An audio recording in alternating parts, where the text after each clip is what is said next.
Bienvenidos a la Noche Infinita. Antes de comenzar, cuéntanos en los comentarios desde dónde nos escuchas y qué temáticas te gustaría que exploremos en el futuro. Leemos cada mensaje con atención y siempre tomamos en cuenta sus sugerencias para los próximos relatos. Sin nada más que decir, comencemos. La primera vez que escuché de la carretera a Bacalar fue por un trailero en un taller mecánico en Campeche. Yo apenas tenía 24 años y llevaba unos meses viajando por el sur en mi moto, buscando historias, paisajes o algo que no supiera nombrar. Me dijo que esa ruta era preciosa, pero también solitaria. Por ahí pasan cosas, soltó sin que yo preguntara. Luego se rió y me deseó buena suerte. No le creí, o más bien, no quise creerle. Salí de Chetumal cerca de las 6 de la tarde, con la idea de dormir en Bacalar. Quería llegar al muelle antes del anochecer, tal vez darme un chapuzón si encontraba dónde quedarme cerca del agua. Tomé la carretera federal 186 y luego me desvié al norte por la 107. El tramo era recto, casi monótono. Selva baja a ambos lados, algunas granjas en ruinas, carteles oxidados. El tipo de camino en el que uno no debería detenerse más de lo necesario. Había avanzado unos 20 o 30 kilómetros cuando noté algo extraño. Un mototaxi venía hacia mí en sentido contrario, a toda velocidad, con las luces altas encendidas. Pensé que se había confundido de carril, pero cuando se me acercó, empezó a hacer señas desesperadas, agitando una mano como loco. Frené por instinto y me orillé. «¡No pases por ahí! ¡Vete! ¡Regrésate!», gritó el conductor, un hombre moreno, flaco, con los ojos desorbitados. «¿Qué pasó?», le pregunté mientras me quitaba el casco. «No hay tiempo, nomás vete, te lo juro por Dios, no sigas». Intenté hacerle más preguntas, pero en ese momento apareció una camioneta negra detrás de él. Era una Suburban sin placas, con los faros apagados. Se detuvo por un segundo, luego aceleró y lo embistió por detrás con una violencia brutal. El mototaxi voló unos metros y cayó entre los matorrales. El conductor ni siquiera gritó. La camioneta se detuvo. Uno de los cristales se bajó. Por un segundo vi un rostro inexpresivo, completamente quieto. Sentí algo muy parecido al pánico. Me subí a la moto, di media vuelta como pude y aceleré sin mirar atrás. Conduje sin detenerme durante al menos 15 minutos, hasta que estuve seguro de que no me seguían. La carretera se fue tornando más estrecha. Pasé junto a un par de casas con techos de lámina, pero no vi a nadie. Luego encontré un camino de terracería que salía hacia la derecha. Me metí por ahí, crucé un tramo de monte cerrado y me escondí entre unos arbustos con la moto apagada, esperando que anocheciera por completo.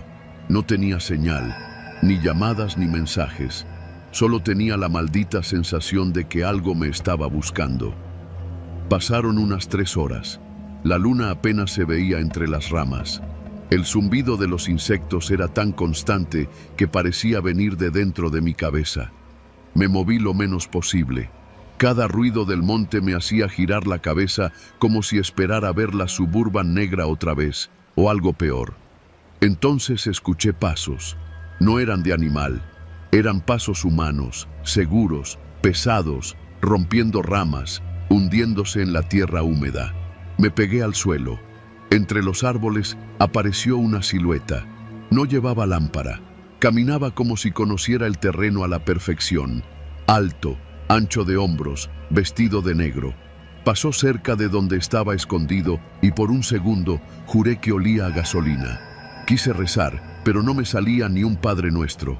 A la mañana siguiente, cuando el sol empezó a filtrar entre las ramas, me atreví a salir del escondite. Estaba cubierto de picaduras y lleno de tierra.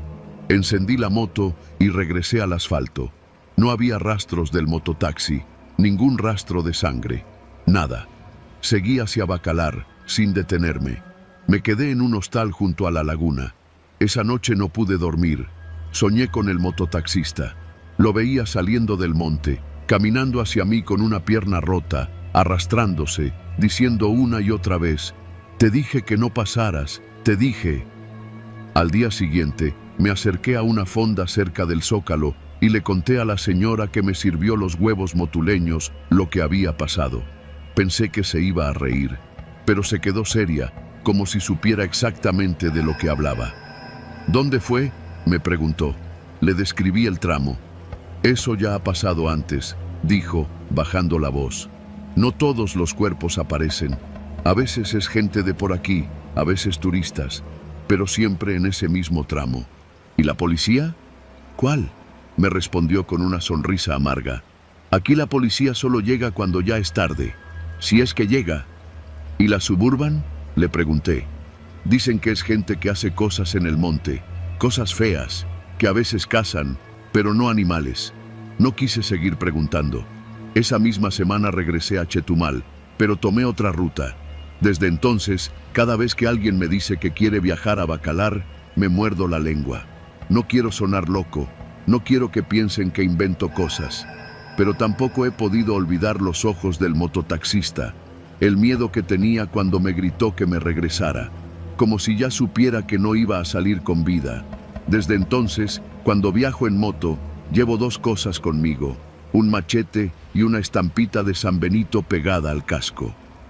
No creo mucho en los santos, pero algo en esa carretera me enseñó a no confiarme, porque el peligro más grande no siempre son los accidentes o los animales sueltos.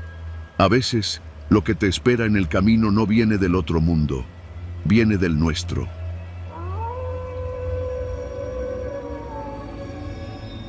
No sé qué fue lo que me impulsó a tomar ese maldito viaje de noche. Tal vez era el orgullo, o tal vez fue solo necedad. Conducía una camioneta blanca de carga, de esas Nissan con caja cerrada, que había rentado en La Paz para llevar unas tarimas hasta Ensenada. Me ofrecieron el doble de pago si entregaba al día siguiente. El tipo que me contrató me dijo que no me preocupara, que la Transpeninsular estaba tranquila entre semana.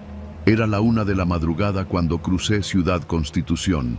El tramo de ahí hasta San Ignacio era el más largo, el más solitario. Ya había pasado Loreto y el cansancio empezaba a pesar. Sabía que debía parar, dormir un rato, pero la promesa del pago me empujaba. Solo faltaban unas 6 horas más, me dije. Las luces de la camioneta iluminaban una carretera solitaria, flanqueada por cerros bajos y cactus. El viento soplaba desde el Pacífico, cargado de ese olor salado y seco tan característico de Baja. A lo lejos, las luces de otros vehículos eran inexistentes. Ni un alma en ese tramo eterno de asfalto caliente. Pasando el kilómetro 143 vi algo.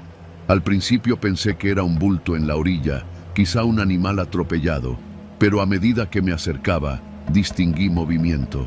Era un hombre. Caminaba con dificultad, cojeando, y levantaba una mano en señal de ayuda. Frené por instinto, aunque algo dentro de mí me decía que no debía. El tipo tenía la ropa hecha jirones. La camisa blanca estaba manchada de algo oscuro, y el pantalón vaquero le colgaba de un lado como si hubiera sido arrastrado. Le sangraba la frente y se apoyaba en un palo como si fuera bastón. Bajé el vidrio. ¿Qué pasó? ¿Tuviste un accidente? Me balearon, dijo, con una voz áspera. Unos cabrones me vienen siguiendo. Si me dejas aquí, seguro no amanezco. Miré el retrovisor. Oscuridad total. Nadie venía detrás. Dudé. No era común ver a alguien en esas condiciones a esa hora, pero se veía destrozado, como si realmente lo hubieran querido matar. «Súbete», le dije. Abrió la puerta con dificultad y se dejó caer en el asiento del copiloto. El olor a sudor y sangre me pegó como un golpe seco. Cerró la puerta sin decir nada más. «¿Dónde quieres que te deje?» «Más adelante, donde puedas. Pero no te detengas. Pase lo que pase, no frenes». Me lo dijo con un tono que no sonaba a súplica, sonaba a advertencia.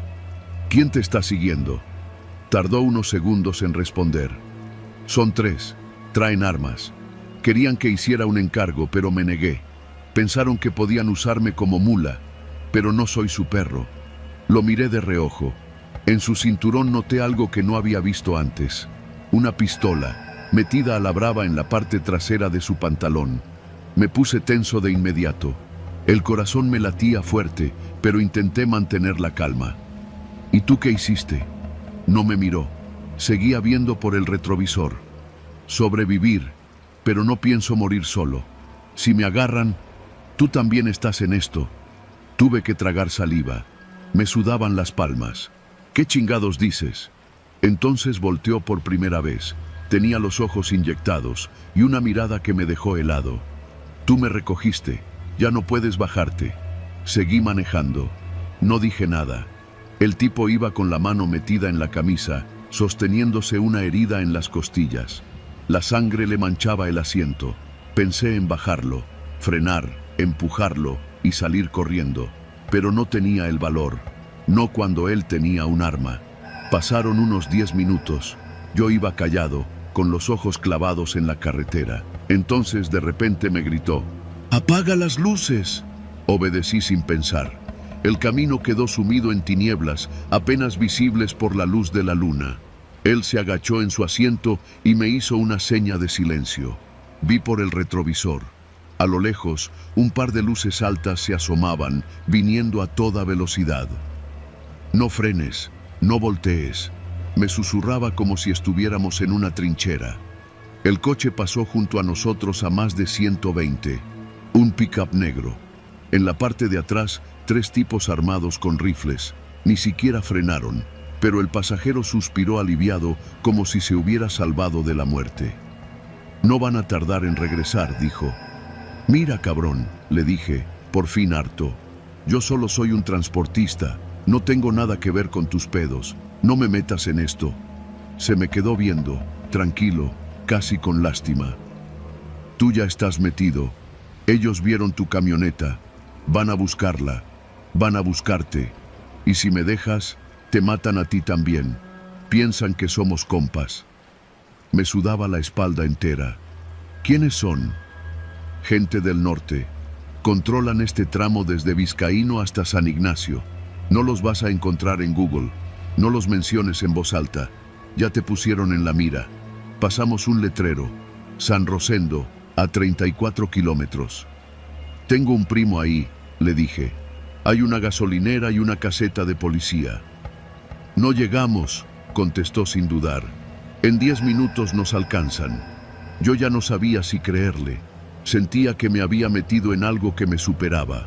Pero el tipo tenía sangre seca en el rostro, una mirada quemada y una pistola. No estaba mintiendo. ¿Qué quieres que haga? Desvíate al próximo camino de terracería. ¿Estás loco?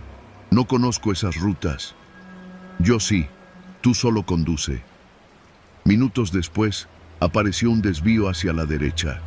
No tenía señalización, solo un camino de tierra que se internaba entre los cerros. Giré sin decir palabra. Las llantas chirriaron al tocar la grava suelta.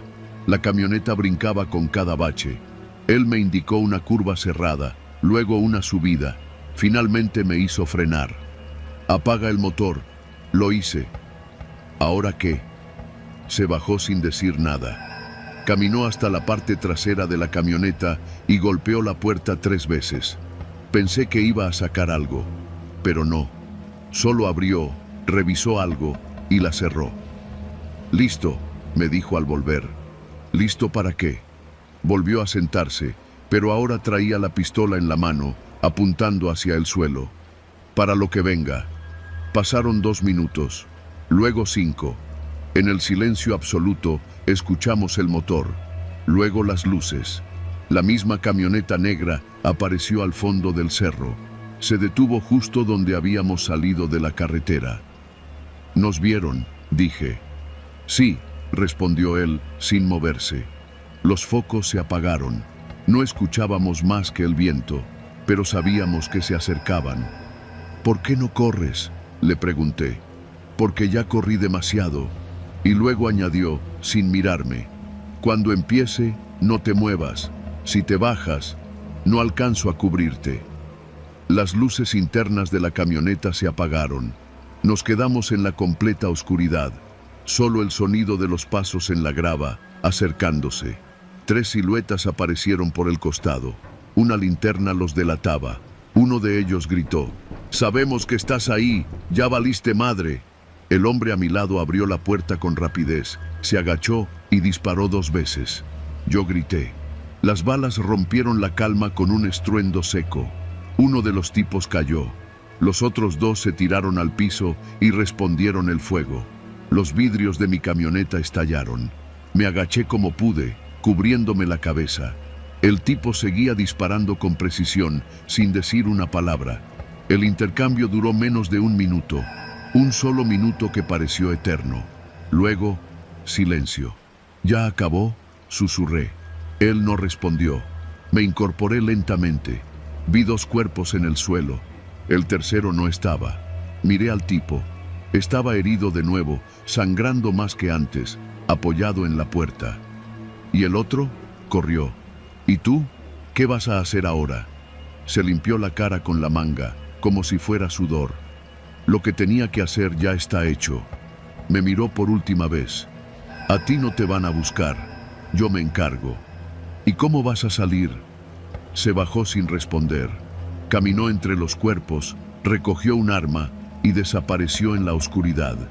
Yo me quedé ahí, solo, temblando, respirando como si acabara de nacer. Arranqué el motor. Me tomó 15 minutos regresar al camino principal. Manejé directo a San Rosendo. No me detuve ni a mear. En la gasolinera llamé a la policía. No reporté los cuerpos. Solo dije que había escuchado disparos en el cerro. Me dijeron que ya estaban enterados, que no me preocupara. Esa fue la última vez que conduje por la transpeninsular de noche. No supe su nombre. Solo recuerdo lo que dijo antes de irse. No pienso morir solo. Y no murió esa noche. Pero yo nunca volví a estar solo después de eso.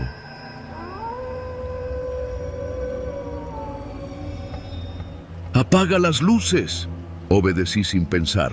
El camino quedó sumido en tinieblas, apenas visibles por la luz de la luna. Él se agachó en su asiento y me hizo una seña de silencio. Vi por el retrovisor. A lo lejos, un par de luces altas se asomaban, viniendo a toda velocidad. «No frenes, no voltees», me susurraba como si estuviéramos en una trinchera. El coche pasó junto a nosotros a más de 120. Un pick-up negro. En la parte de atrás, 3 tipos armados con rifles. Ni siquiera frenaron, pero el pasajero suspiró aliviado como si se hubiera salvado de la muerte. «No van a tardar en regresar», dijo. «Mira, cabrón», le dije, por fin harto. «Yo solo soy un transportista, no tengo nada que ver con tus pedos, no me metas en esto». Se me quedó viendo, tranquilo, casi con lástima. «Tú ya estás metido. Ellos vieron tu camioneta. Van a buscarla. Van a buscarte. Y si me dejas, te matan a ti también. Piensan que somos compas». Me sudaba la espalda entera. «¿Quiénes son?» «Gente del norte. Controlan este tramo desde Vizcaíno hasta San Ignacio. No los vas a encontrar en Google.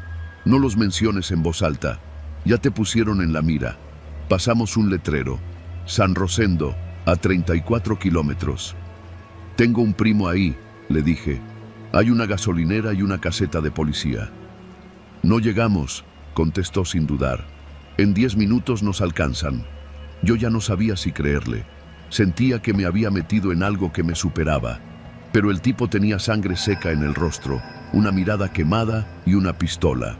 No estaba mintiendo. «¿Qué quieres que haga?» «Desvíate al próximo camino de terracería». «¿Estás loco? No conozco esas rutas». «Yo sí. Tú solo conduce». Minutos después, apareció un desvío hacia la derecha. No tenía señalización, solo un camino de tierra que se internaba entre los cerros. Giré sin decir palabra. Las llantas chirriaron al tocar la grava suelta. La camioneta brincaba con cada bache. Él me indicó una curva cerrada, luego una subida. Finalmente me hizo frenar. «Apaga el motor». Lo hice. «¿Ahora qué?» Se bajó sin decir nada. Caminó hasta la parte trasera de la camioneta y golpeó la puerta 3 veces. Pensé que iba a sacar algo, pero no. Solo abrió, revisó algo y la cerró. «Listo», me dijo al volver. «¿Listo para qué?» Volvió a sentarse, pero ahora traía la pistola en la mano, apuntando hacia el suelo. Para lo que venga. Pasaron 2 minutos, luego 5. En el silencio absoluto, escuchamos el motor, luego las luces. La misma camioneta negra apareció al fondo del cerro. Se detuvo justo donde habíamos salido de la carretera. «¿Nos vieron?», dije. «Sí», respondió él, sin moverse. Los focos se apagaron. No escuchábamos más que el viento, pero sabíamos que se acercaban. «¿Por qué no corres?», le pregunté. «Porque ya corrí demasiado». Y luego añadió, sin mirarme, «Cuando empiece, no te muevas. Si te bajas, no alcanzo a cubrirte». Las luces internas de la camioneta se apagaron. Nos quedamos en la completa oscuridad. Solo el sonido de los pasos en la grava, acercándose. 3 siluetas aparecieron por el costado. Una linterna los delataba. Uno de ellos gritó, «¡Sabemos que estás ahí! ¡Ya valiste madre!». El hombre a mi lado abrió la puerta con rapidez, se agachó y disparó 2 veces. Yo grité. Las balas rompieron la calma con un estruendo seco. Uno de los tipos cayó. Los otros 2 se tiraron al piso y respondieron el fuego. Los vidrios de mi camioneta estallaron. Me agaché como pude, cubriéndome la cabeza. El tipo seguía disparando con precisión, sin decir una palabra. El intercambio duró menos de 1 minuto. Un solo minuto que pareció eterno. Luego, silencio. «¿Ya acabó?», susurré. Él no respondió. Me incorporé lentamente. Vi 2 cuerpos en el suelo. El tercero no estaba. Miré al tipo. Estaba herido de nuevo, sangrando más que antes, apoyado en la puerta. ¿Y el otro?, corrió. «¿Y tú? ¿Qué vas a hacer ahora?». Se limpió la cara con la manga, como si fuera sudor. «Lo que tenía que hacer ya está hecho». Me miró por última vez. «A ti no te van a buscar. Yo me encargo». «¿Y cómo vas a salir?». Se bajó sin responder. Caminó entre los cuerpos, recogió un arma y desapareció en la oscuridad.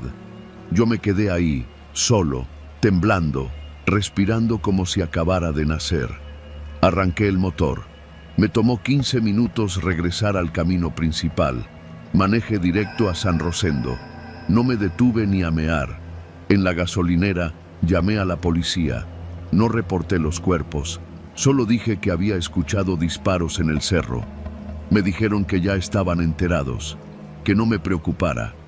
Esa fue la última vez que conduje por la transpeninsular de noche. No supe su nombre. Solo recuerdo lo que dijo antes de irse. «No pienso morir solo». Y no murió esa noche. Pero yo nunca volví a estar solo después de eso. Él se quedó en silencio. Luego me dijo, «Esos de la sierra no olvidan. Hace un mes, un tipo en una camioneta Ford blanca se metió a una comunidad sin permiso. Dicen que atropelló un perro y le aventó la camioneta a un niño. No se detuvo. Y los de aquí, cuando alguien hace eso, no esperan a que la ley haga su trabajo. Aquí se aplica la de ojo por ojo. Quizás te confundieron. Si hubiera sido el otro, ya no estarías contando esto. Desde entonces, evito esa carretera. Sé que no todos los pueblos son así, pero aprendí que hay códigos que uno no entiende, reglas que no están en ningún letrero. Y si alguien alguna vez te advierte que no pases por cierto lugar, hazle caso, porque puede que no tengas tanta suerte como yo».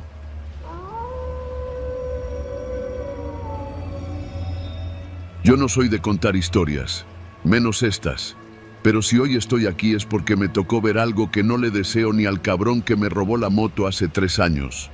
Soy Ángel, tengo 32 y llevo más de 5 años trabajando como operador de tráiler. Me especializo en carga refrigerada, sobre todo en la ruta entre Mazatlán y Torreón.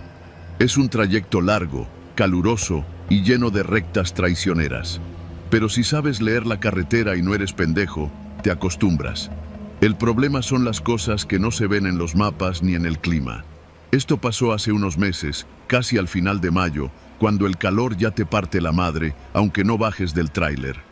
Yo había salido de Mazatlán con una caja llena de pescado congelado, directo a una bodega de distribución en Gómez Palacio. Lo de siempre, cargar en la madrugada, revisión rápida en la aduana y carretera libre todo el día. Iba bien, sin prisa pero firme, hasta que pasé el Gualamo, justo antes de agarrar la larga que te lleva hasta Villa Unión. Ya era tarde, serían como las 9 de la noche. Esa parte del camino es solitaria, sin luces, con los cerros recortando el horizonte como sombras recargadas en el cielo. Fue ahí cuando lo vi. Un pick-up, Ford viejo, doble cabina, sin placas visibles. Llevaba los faros apagados y se desplazaba lento, tan lento que apenas levantaba polvo. Pensé que se trataba de algún rancho cercano, pero algo no me cuadraba, porque todos los que venían en la caja, al menos 5, llevaban pasamontañas y rifles largos. Los de adelante, también encapuchados. No soy nuevo en esto. Uno aprende a no mirar demasiado cuando no debe, pero esta vez no pude evitarlo. El pick-up iba delante de mí, a unos 200 metros, y yo bajé la velocidad para mantener distancia. Podía haberlos rebasado, claro, pero algo me decía que no era buena idea. Los miré bien. Iban tranquilos, pero atentos, como cazadores. Uno de ellos volteó hacia mí, aún con el rostro cubierto, y levantó la mano como saludando. No supe si me estaba advirtiendo o saludando de verdad. Le devolví el gesto, apenas alzando los dedos del volante, como quien dice, «Todo bien, patrón». A los pocos kilómetros, el pick-up se desvió sin aviso hacia un camino de terracería, una brecha que ni siquiera tenía señalización. Yo pasé de largo, pero algo en el pecho se me quedó apretado. Seguí manejando, pero ya no era el mismo viaje. Me sentía observado, inquieto, como si el aire hubiera cambiado de peso. Incluso bajé la música. Silencio. Solo el motor, el rumor de las llantas sobre el asfalto y mi respiración pesada. Media hora después, llegué a un punto conocido. Una pequeña gasolinera cerrada, vieja, que siempre veo pero donde nunca me detengo. Esa noche, sin embargo, vi algo que me obligó a frenar. Había un coche parado justo frente a la tienda abandonada. Las luces encendidas, pero el motor apagado. No había nadie adentro. Todo estaba en silencio, pero las puertas estaban abiertas, ambas delanteras. Me detuve con las intermitentes puestas y bajé con una linterna. No me pregunten por qué. Tal vez fue la necesidad de confirmar que lo que estaba viendo era real. O tal vez fue simple estupidez. Me acerqué con cautela. El coche era un Jetta negro, de esos viejitos. Dentro había restos de comida, una mochila rota en el asiento del copiloto y el teléfono de alguien, aún encendido, en la consola central.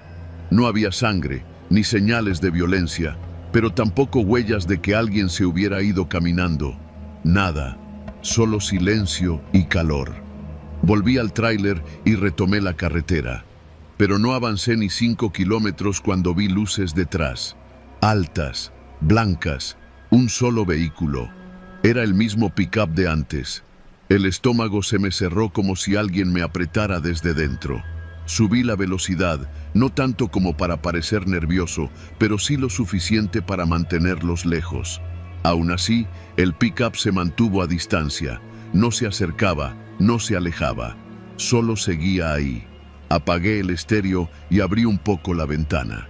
Escuchaba algo más que el motor, un ruido que no era del tráiler.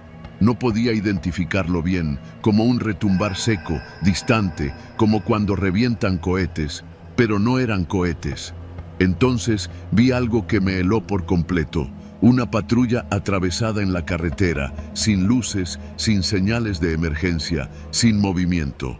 Frené de golpe. Era una patrulla estatal, pero no había nadie dentro. Solo estaba ahí, como si alguien la hubiera dejado mal estacionada en medio del camino. Bajé con el corazón latiéndome en los oídos.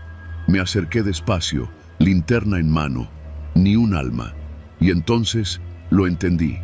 La patrulla no era un accidente, era un bloqueo improvisado, no oficial. Y el pick-up, que ahora venía más rápido detrás de mí, no venía solo. Otro vehículo había aparecido por el lado opuesto, saliendo de los matorrales. Una Suburban gris, con los vidrios negros. Estaba atrapado. Volví al tráiler a toda velocidad, me subí y maniobré para regresarme por donde había venido. El motor rugió como si supiera lo que estaba en juego. El pick-up alcanzó a frenar antes de chocar conmigo, pero uno de los encapuchados bajó. Llevaba un arma larga y no dudó en levantarla. Disparó. No sé si al aire o hacia mí, pero el sonido fue como un trueno que me explotó en los oídos. Seguí manejando sin rumbo, sin pensar, sin mirar atrás. No sé cuánto tiempo pasó hasta que vi las luces de un retén de la Guardia Nacional. Frené de inmediato. Bajé con las manos en alto, temblando, gritando que no traía nada, que me ayudaran, que me querían joder. Los soldados me revisaron el tráiler, me hicieron 1000 preguntas. No les conté todo. Solo dije que había visto algo raro, que me habían querido asaltar. Me miraron con desconfianza, pero me dejaron ir. Llegué a Torreón al amanecer, con los nervios rotos y las manos temblando. Entregué la mercancía y pedí un descanso. Un mes. No volví a agarrar esa ruta desde entonces. Desde ese día, duermo con una navaja junto a la cama. Y cada vez que veo un pick-up sin placas o con hombres encapuchados, siento que el corazón se me sale. Porque allá afuera, en esa carretera polvosa que parece no terminar nunca, hay cosas que no salen en las noticias. Cosas que si te agarran mal parado, ya no las cuentas. Y yo, por pura suerte o por no sé qué, sí lo pude contar. Pero nunca más volví a esa maldita ruta.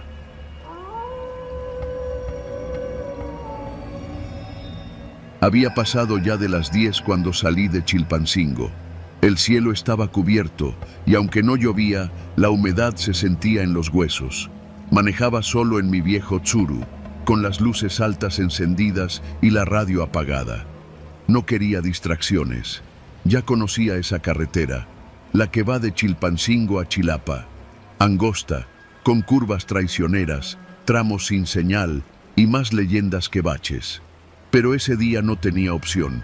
Tenía que llegar a Chilapa antes de la medianoche. Mi mamá me había llamado a las 4 de la tarde, casi llorando, que mi hermana menor no había llegado a casa. Supuestamente venía de clases, pero alguien le dijo que la vieron subirse a una camioneta blanca cerca del Parque Central. La policía, como siempre, no hacía nada. Así que tomé mis cosas, metí una linterna al carro y salí en chinga, sin pensarlo mucho. El camino estaba vacío, como casi siempre a esas horas. De día hay movimiento, combis, camiones de carga, uno que otro militar. Pero de noche no se mueve ni el aire. Iba con los ojos bien abiertos, tratando de no pasar los límites de velocidad. Me habían dicho que después de las 11 ya ni los narcos respetaban esa ruta. Pero yo no pensaba en eso, solo en encontrar a mi hermana. A eso de las 11:10, pasé por un tramo donde la carretera se abre un poco, como si hubiera espacio para hacerte a un lado. Justo ahí, lo vi. Primero pensé que era una bolsa de basura. Ya sabes, esas que tiran los que no tienen madre. Pero conforme me fui acercando, supe que no era eso. Era un cuerpo, tirado, boca abajo, justo en medio del asfalto. Frené en seco. El carro patinó un poco, pero logré controlarlo. Las llantas rechinaron como si gritaran lo que yo no me atrevía. Apagué el motor. Todo quedó en silencio, excepto por el sonido de los grillos y ese zumbido lejano de la sierra, como si la montaña misma estuviera respirando. No me moví de inmediato. El cuerpo no se movía tampoco.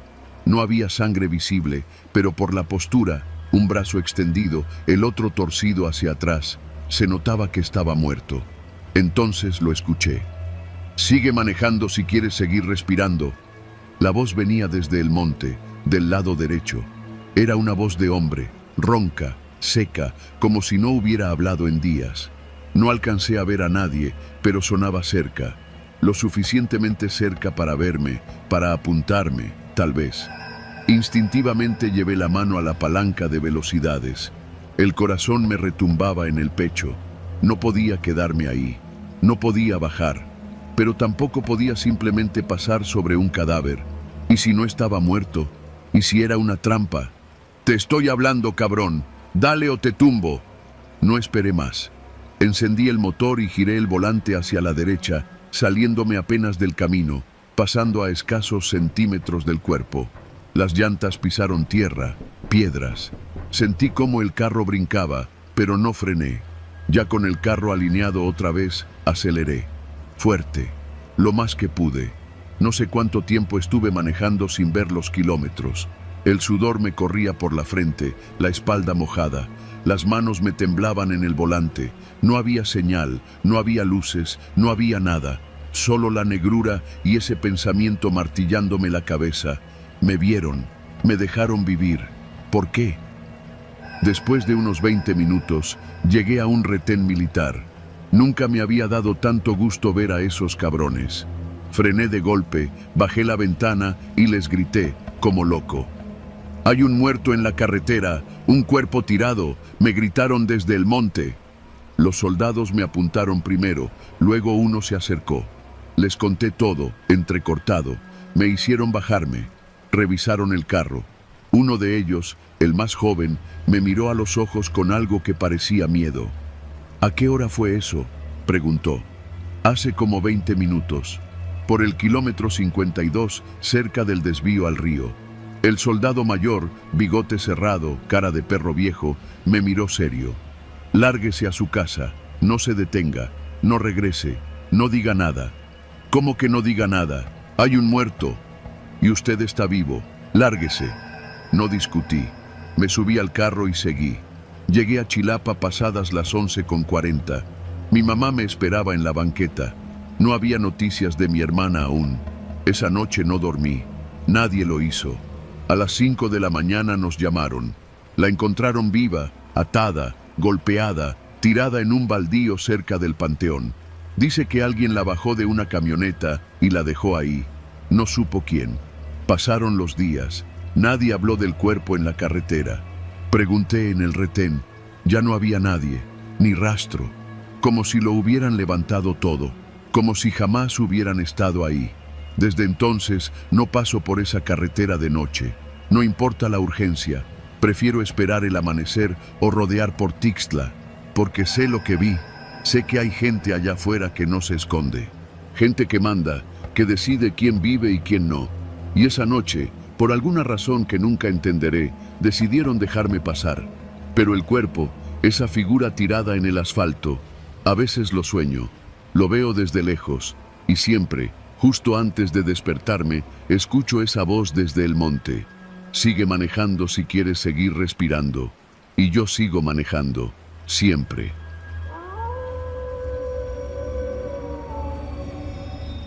No es la primera vez que conduzco de noche por carreteras solitarias, pero sí fue la última vez que lo hice por la de Badiraguato. Tenía que llegar a Culiacán para una reunión muy temprano y por cosas del trabajo terminé saliendo desde Chihuahua casi a las 8 de la noche. Me arriesgué. Me dije que, con un par de cafés y buena música, llegaría sin problemas.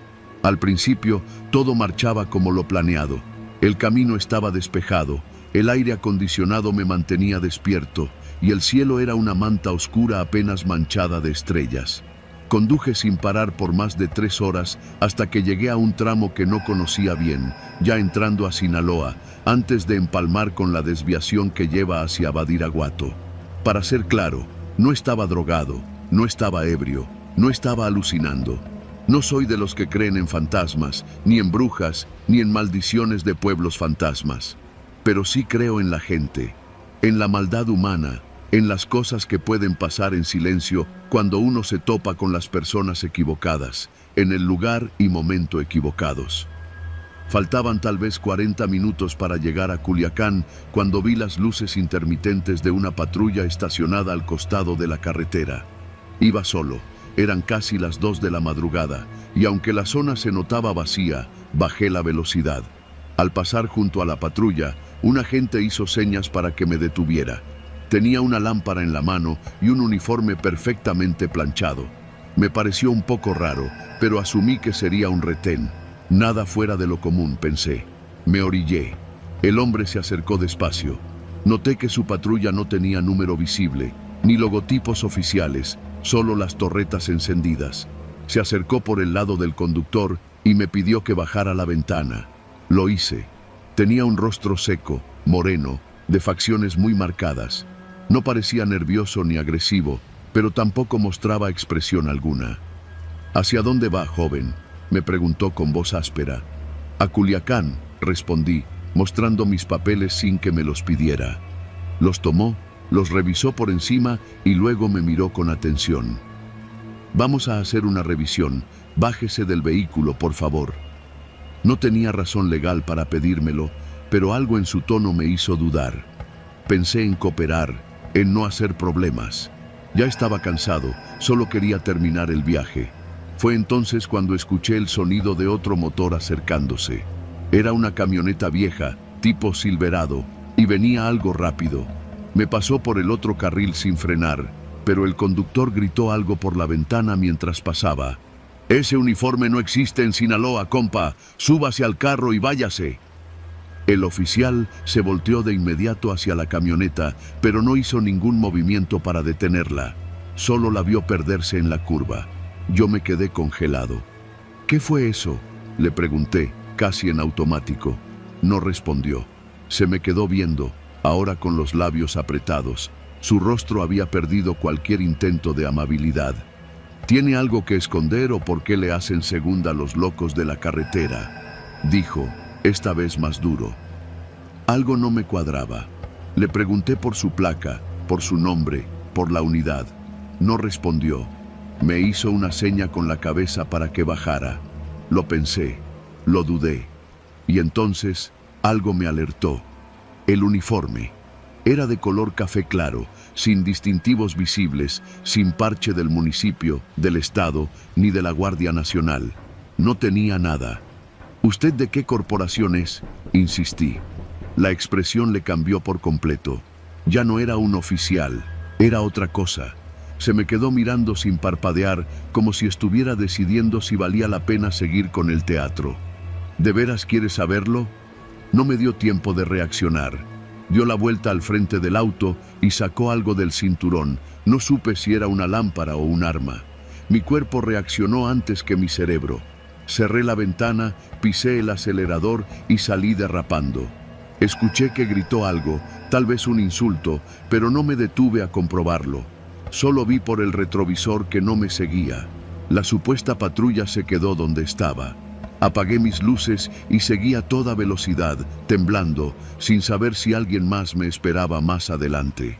Los siguientes 30 minutos los manejé con el corazón en la garganta. Cada curva me parecía una trampa. No había señal de celular, ni autos, ni luces, nada. Era como si el mundo se hubiera apagado y yo fuera el único que no se había enterado. Al llegar a Culiacán, me fui directo a una gasolinera. Pregunté por policías en ese tramo.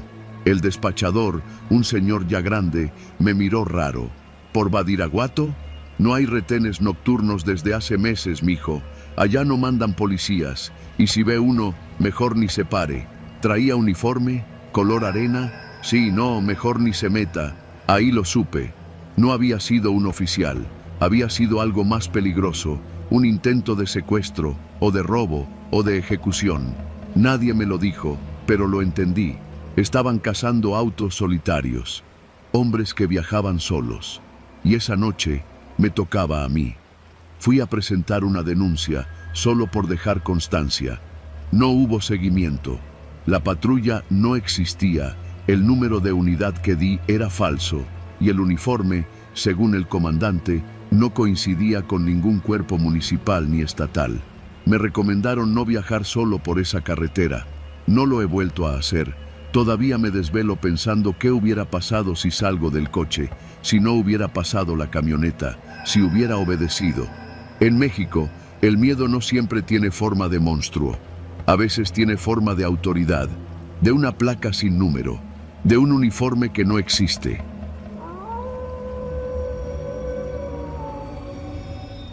Nunca he sido de los que creen que los caminos solitarios esconden fantasmas, pero hay algo peor que los espectros, los vivos, especialmente aquellos que parecen no tener nada que perder.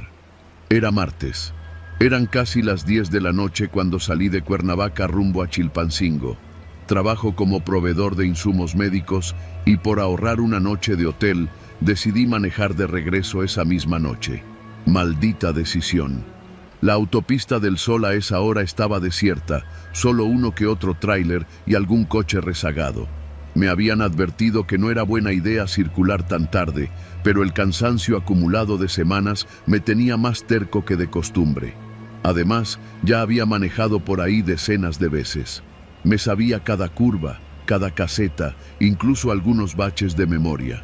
Pasé la caseta de Paso Morelos sin novedad. Un par de policías medio dormidos en su patrulla me dieron una mirada sin interés. Encendí la radio, pero no agarraba nada. Era yo, el zumbido del motor y la noche espesa. Iba concentrado en la línea blanca que divide los carriles cuando vi algo por el retrovisor. A lo lejos, unas luces altas, muy altas. Al principio pensé que era una camioneta, tal vez un tráiler, pero conforme se acercó a mi coche, me di cuenta de que era un camión tipo Thornton, sin placas visibles y completamente blanco. Ni un solo logo, nada. Ni siquiera las clásicas calcomanías de seguridad que todos los vehículos de carga llevan. Me pareció raro, pero seguí manejando. No sé por qué, pero el camión se me pegó tan cerca que podía ver su defensa en mi espejo retrovisor. Un maldito centímetro más y me rozaba la cajuela. Intenté hacerme a un lado para dejarlo pasar. Encendí direccional, cambié de carril, pero él también lo hizo. «Chingado loco», murmuré, sintiendo por primera vez un ligero nudo en el estómago. Aceleré. El coche respondió bien. Unos 20 metros de distancia, luego 30, y de repente, como si nada, el camión volvió a aparecer justo detrás de mí. Ahora no solo lo veía en los espejos, podía ver al copiloto. Era un tipo moreno, con gorra oscura y una camisa desgastada. Tenía el brazo sacado por la ventana y algo largo entre las manos. Al principio pensé que era una lámpara, pero la forma era inconfundible. Era un arma larga. No la apuntaba directamente, pero la sostenía con esa soltura que solo tiene alguien que sabe cómo usarla. Me miró, no con odio, con calma, esa calma que hiela la sangre. Un cosquilleo me subió desde el estómago hasta la nuca. Tuve que bajar la velocidad porque las manos me empezaron a sudar. Tomé el teléfono y marqué el 135 para la Guardia Nacional. Nada, sin señal. Revisé la pantalla y vi el clásico «Solo emergencias» parpadeando. Golpeé el volante con la palma. «No mames, no ahora». Miré de nuevo por el retrovisor. El copiloto ya no estaba visible, pero el camión seguía pegado, literalmente pegado. Tan cerca que si yo frenaba un poco, me sacaban de la autopista. Me metí al acotamiento, buscando que me rebasaran. No lo hicieron. El camión también se metió. ¿Qué quieren estos cabrones? El cerebro trabaja raro cuando tiene miedo. Pensé en 1000 cosas. Tal vez eran policías corruptos, tal vez narcotraficantes confundidos, o tal vez algo peor. No sabía si parar o acelerar. Volví a cambiar de carril. Aceleré a más de 120. El camión hizo lo mismo. Me rebasó. Pero no como cualquier vehículo normal. Lo hizo lentamente, como si estuviera jugando conmigo. Y al pasar junto a mí, vi el rostro del copiloto otra vez. Esta vez me apuntaba directamente. Pude ver su boca moviéndose. No gritaba, me hablaba, pero no escuchaba nada. Leía sus labios. «Párate». No me detuve. No podía. El miedo se había transformado en una cosa caliente en el pecho, algo entre rabia y desesperación. Pensé en dar la vuelta y regresar a Cuernavaca, pero no había ningún retorno cercano. Solo quedaba avanzar. Entonces, el camión frenó en seco justo delante de mí. Casi me estrello. Faltaron centímetros. Se detuvo cruzando ambos carriles. Bloqueó toda la maldita autopista. Y ahí lo entendí. No era un juego. No era una advertencia. Me querían parar y no sabía por qué. Me orillé con el corazón a punto de salirse del pecho. Apagué las luces, bajé del coche, me agaché entre la maleza de la cuneta. No había dónde esconderse, ni un árbol, ni una señal. Solo monte bajo y silencio. Pasaron segundos, largos. El camión seguía ahí, encendido. Las luces rojas traseras proyectaban sombras largas sobre el asfalto. Vi una puerta abrirse. Era el copiloto. Bajó caminando, tranquilo, sin apuro, con el arma colgando. Me buscaba. Agachado entre la maleza, saqué el celular otra vez. Ahora sí tenía una rayita de señal. Marqué de nuevo al 135. Me contestaron. Guardia Nacional, ¿cuál es su emergencia? No podía ni hablar. Tartamudeé algo, di mi ubicación aproximada y colgué. No quería que me escucharan. Guardé el celular en el calcetín. El copiloto se acercaba. Ya estaba a unos 10 metros de mi coche. Detrás de él, el conductor bajó también. Otro tipo, más alto, con gorra de béisbol y una lámpara en la mano. Apuntaban al auto como si buscaran algo. Se asomaron, revisaron adentro. No me vieron. No está, dijo uno. Su voz retumbó en el silencio. Debe andar por aquí, dijo el otro, ya apuntando con la lámpara hacia los matorrales. Apreté los dientes. Me hice bola. Si me movía, me veían. Y entonces, las luces. A lo lejos, un destello azul. Patrullas. 2. Los hombres se voltearon. Uno gritó algo que no entendí. Corrieron de vuelta al camión. Las patrullas aceleraban. Yo me quedé quieto, congelado. No sé cómo pasó tan rápido, pero en segundos el camión encendió luces, reversó como maniobra de fuga y tomó la lateral. Las patrullas lo siguieron. Me quedé ahí, con las manos temblando, sin saber si salir o quedarme tirado. Eventualmente, una tercera patrulla se detuvo junto a mi coche. Me encontraron. Me preguntaron qué había pasado.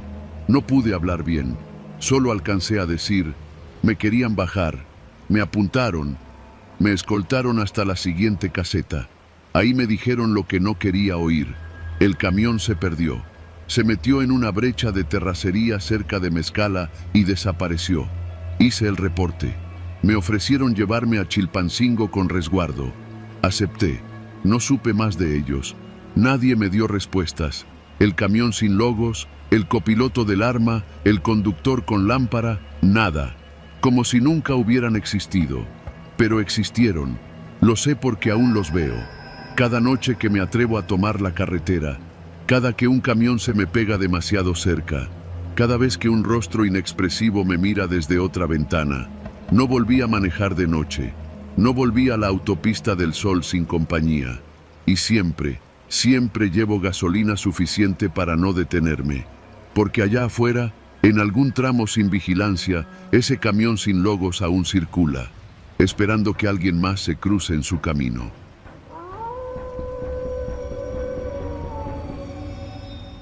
No soy de los que se espantan fácil. Manejo camión de carga desde hace más de 20 años y he cruzado de punta a punta este país, desde las autopistas del norte hasta las carreteras rotas del sur. He visto accidentes, asaltos, animales atravesados en medio del camino y hasta cuerpos que nadie recogió. Pero lo que me pasó aquella noche en la Federal 45, eso fue otra cosa. Era jueves, pasadas las 10 de la noche. Y venía bajando por el tramo entre Zacatecas y Aguascalientes. Llevaba un embarque de refacciones industriales para una planta en San Luis Potosí. Nada fuera de lo común. Mi tráiler era uno viejo pero bien cuidado, sin ningún lujo, sin conectividad, sin cabina doble. Solo mi asiento, el tablero, un espejo retrovisor colgado con un rosario. Y yo. Siempre manejo de noche cuando puedo. Menos tráfico, menos calor. Más silencio.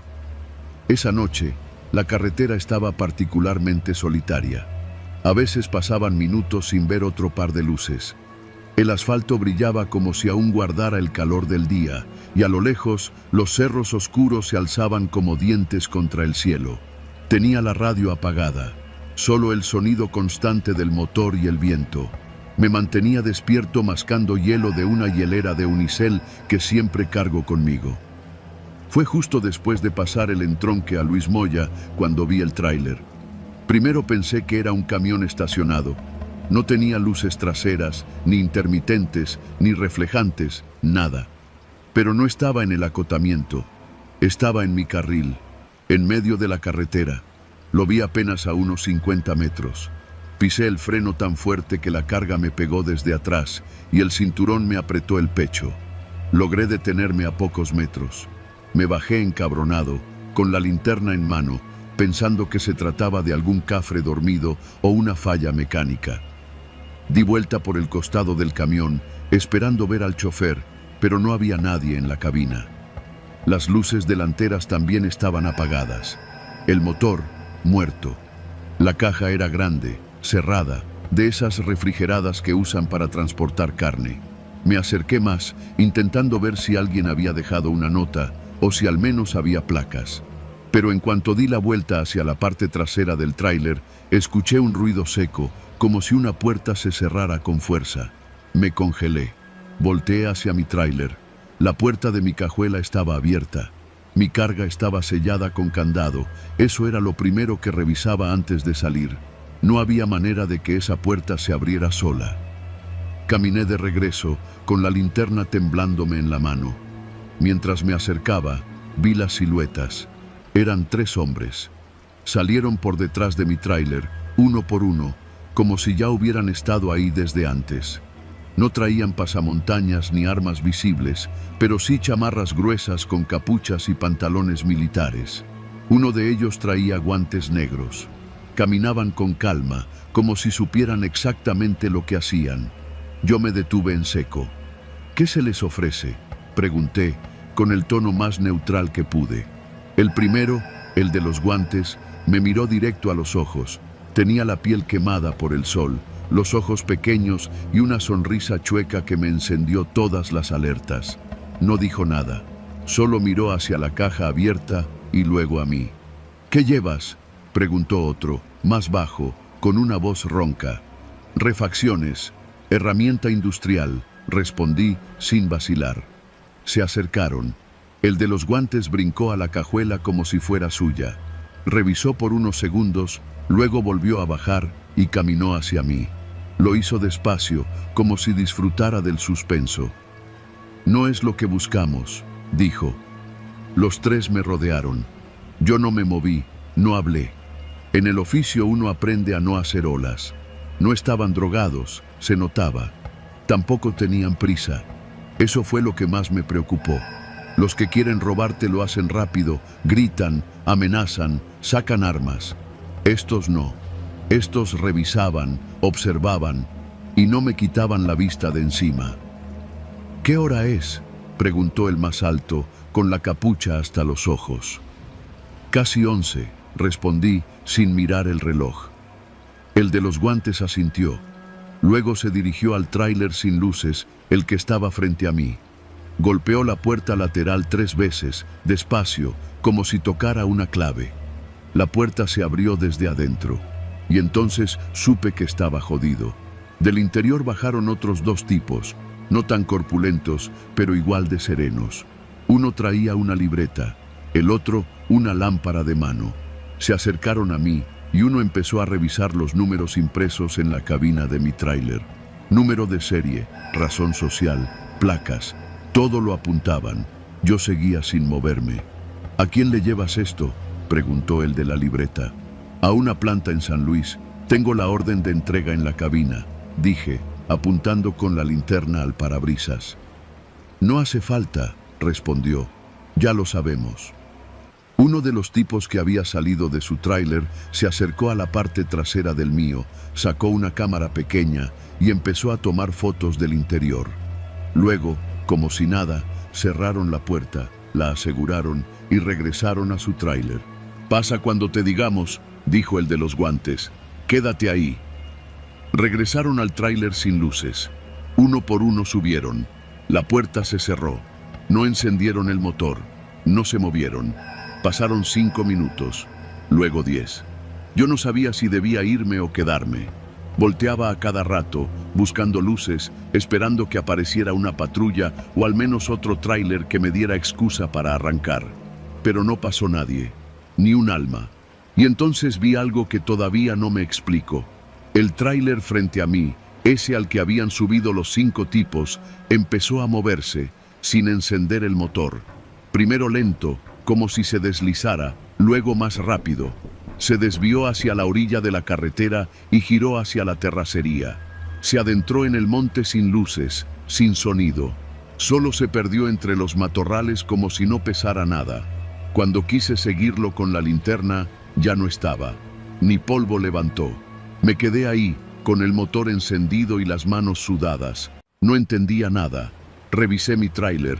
La carga estaba intacta. Cerré la puerta y me aseguré de nuevo. Subí a la cabina, prendí la radio y salí de ahí sin mirar atrás. No me detuve hasta llegar a una gasolinera a las afueras de Aguascalientes.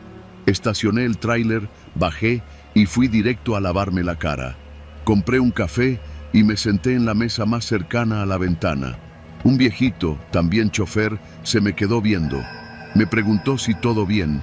Le conté, a medias, lo que había visto. Se me quedó viendo fijo, como si estuviera recordando algo. Esos no asaltan, dijo. Esos revisan. ¿Revisan qué? Lo que pasa por aquí. No quieren dinero. Quieren saber qué cargas, a dónde vas, quién te espera. Como si fueran otra autoridad. Pero no lo son. Le pregunté si sabía quiénes eran. Nadie sabe. Pero si los ves, es mejor que no preguntes nada. Que respondas, que cooperes. Si les sirves, te dejan ir. Si no, bueno, los que no sirven no llegan a su destino. No supe si me estaba hablando en serio o solo quería meterme miedo. Pero desde entonces, cada que paso por la Federal 45 en la noche, mantengo los ojos bien abiertos. Y si un tráiler sin luces aparece en mi carril, no toco el claxon, no hago preguntas, me detengo. Porque hay cosas en estas carreteras que no tienen explicación, pero existen, y sobrevives si no haces olas.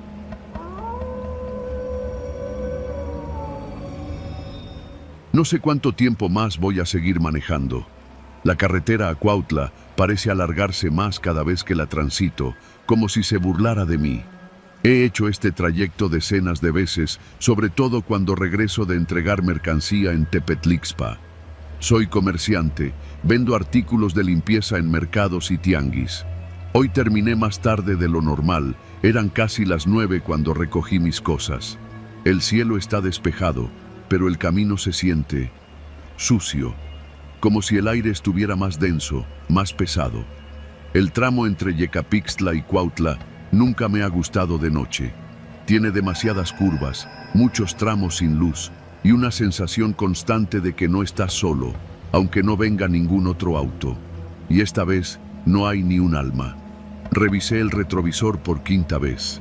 Nada detrás. Solo oscuridad y los faros de Mitsuru rebotando contra el asfalto viejo. El primer indicio de que algo no iba bien fue esa figura en la orilla.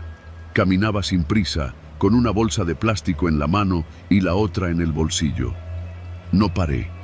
Por precaución y por costumbre, uno ya sabe que hay cosas que es mejor dejar pasar. Pero mientras lo rebasaba, algo en su andar me pareció extraño. No lo pensé demasiado. Seguí avanzando. La música de la radio apenas se oía.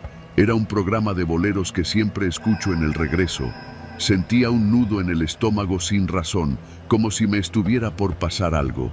En ese instante, alguien golpeó la ventana de mi lado izquierdo.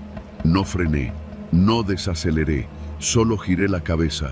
Era un tipo, delgado, con una gorra negra, y la piel de la cara ceniza, reseca, casi gris. No tenía mochila, ni coche. Estaba ahí, parado a media carretera, y me había alcanzado. No podía ser. Lo había visto atrás, caminando. No supe si estaba alucinando, pero cuando bajé un poco la ventana, él se agachó y me dijo con una voz raspada: «No mires atrás, ya te marcaron». Y se fue caminando en dirección opuesta, así como si nada. Lo vi alejarse por el espejo. Un error. Fue como si al hacerlo algo se activara en mí. Un mareo repentino, un zumbido en los oídos y un pitido agudo como cuando te explota un cohete cerca.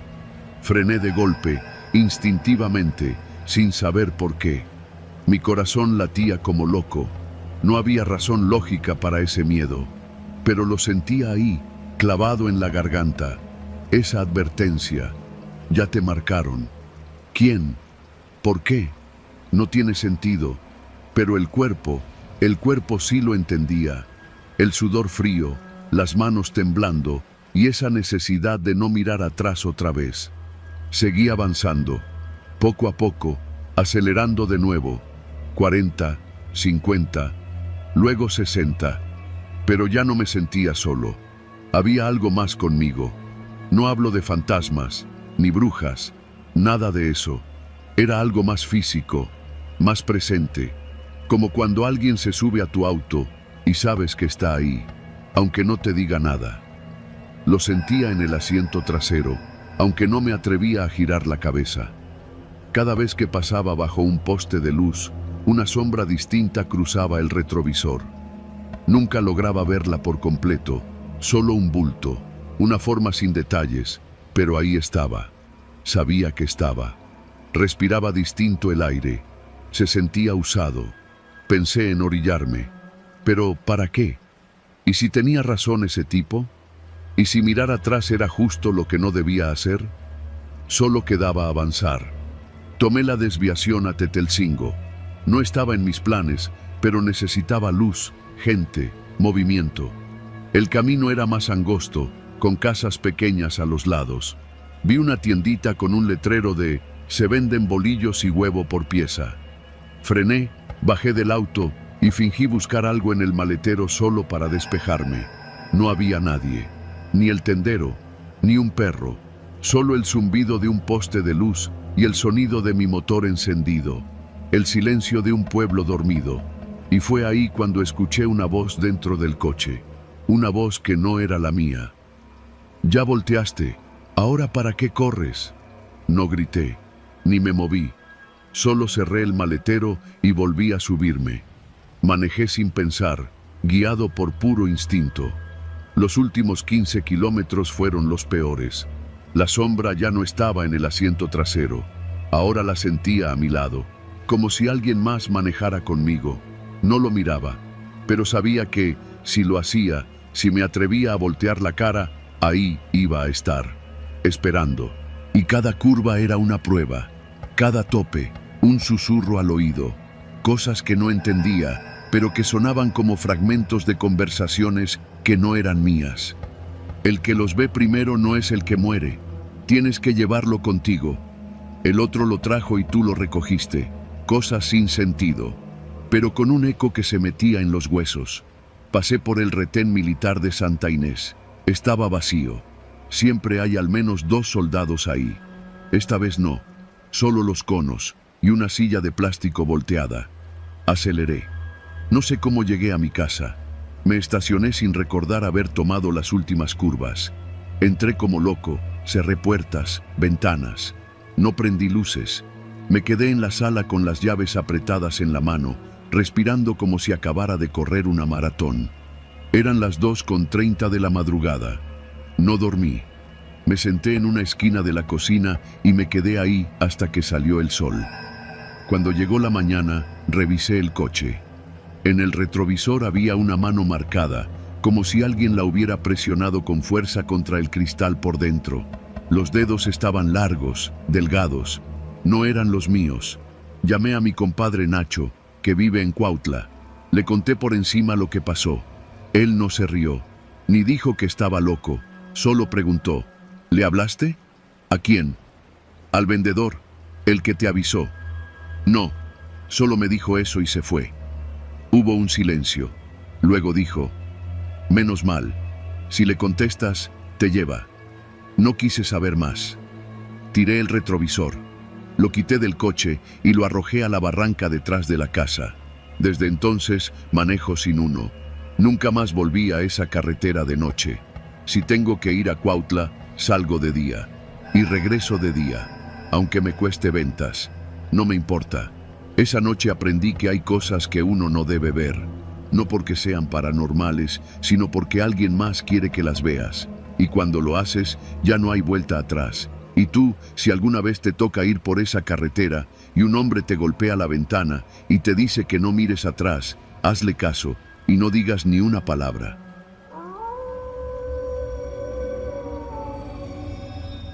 No hay muchos caminos tan rectos y tan solitarios como la carretera a San Fernando. Una lengua infinita de asfalto que corta la maleza baja del norte de Tamaulipas como una herida que nunca cierra. Por ahí me tocó manejar hace un par de meses, una madrugada seca de marzo, con el sueño pegado en los párpados y un presentimiento incómodo anidando en el estómago. No debería haber aceptado ese encargo. Me lo dijo mi esposa, me lo dijo mi cuñado, pero necesitaba el dinero. Tenía que hacer una entrega urgente de material electrónico desde Monterrey hasta Matamoros. Alguien del otro lado del río lo esperaba esa misma mañana. Así que cargué la camioneta en el taller, una Tacoma blanca con placas de Nuevo León, y salí como a eso de las 11 de la noche. La idea era cruzar Reynosa al amanecer y evitar el tráfico pesado. El tramo más delicado era San Fernando. Todo mundo lo sabe. No es que siempre pase algo, pero basta con que pase una sola vez. Las primeras 2 horas fueron tranquilas. Silencio de velorio, el cielo despejado y apenas uno que otro tráiler rebasándome a lo lejos. Manejaba con las luces altas, el estéreo apagado. En mi teléfono llevaba el mapa descargado por si me quedaba sin señal, lo cual pasa seguido por esa zona. Todo estaba calculado, hasta que vi el dron. Al principio pensé que era una estrella. Brillaba alto, casi como si titilara, pero luego noté cómo se movía, lento, de un lado al otro, haciendo un patrón. No era avión, ni helicóptero. Era un dron, un aparato civil, como esos que venden en las tiendas de tecnología, pero con luces blancas y rojas intermitentes. Lo supe porque mi hijo tiene uno y le he visto el vuelo. Alguien lo estaba piloteando, desde algún punto cercano. No le di importancia al principio. Pensé, a lo mejor están haciendo vigilancia aérea o mapeando terrenos, pero luego me di cuenta de que el dron se estaba moviendo a mi ritmo. Cuando aceleraba, él también. Cuando frenaba, se detenía. Y lo más inquietante, bajaba poco a poco. Cada kilómetro descendía más. Lo empecé a mirar a través del parabrisas con más frecuencia de la que hubiera querido, hasta que ya no fue necesario. Lo tenía sobre mí, a solo unos metros arriba del cofre, en silencio total, con una estabilidad perfecta, demasiado perfecto. No parecía un juguete, era un dron profesional, de esos caros. Y entonces me cayó el 20. Me estaban siguiendo. Quise convencerme de que era una casualidad, que a lo mejor estaba en algún tipo de prueba automatizada. Pero eso no explicaba por qué me seguía solo a mí, en medio de una carretera desierta, a las 3 de la mañana. Pisé el acelerador, tratando de dejarlo atrás. La Tacoma rugió con fuerza, y por unos segundos me pareció que el dron se perdía atrás. Pero lo volví a ver en el retrovisor, más bajo, más cerca. No estaba solo. Entonces fue cuando lo noté. A lo lejos, estacionada al lado derecho de la carretera, había una camioneta negra, con las luces apagadas.